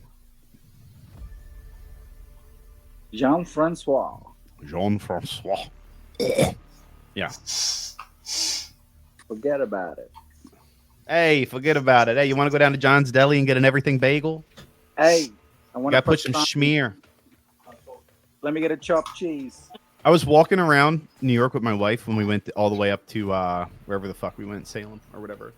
And I was walking around New York talking like that. And she was like, you have to stop. Like these. And then we went into a deli and the guy was like, hey, like, how you doing? Like, you want, and I was like, see?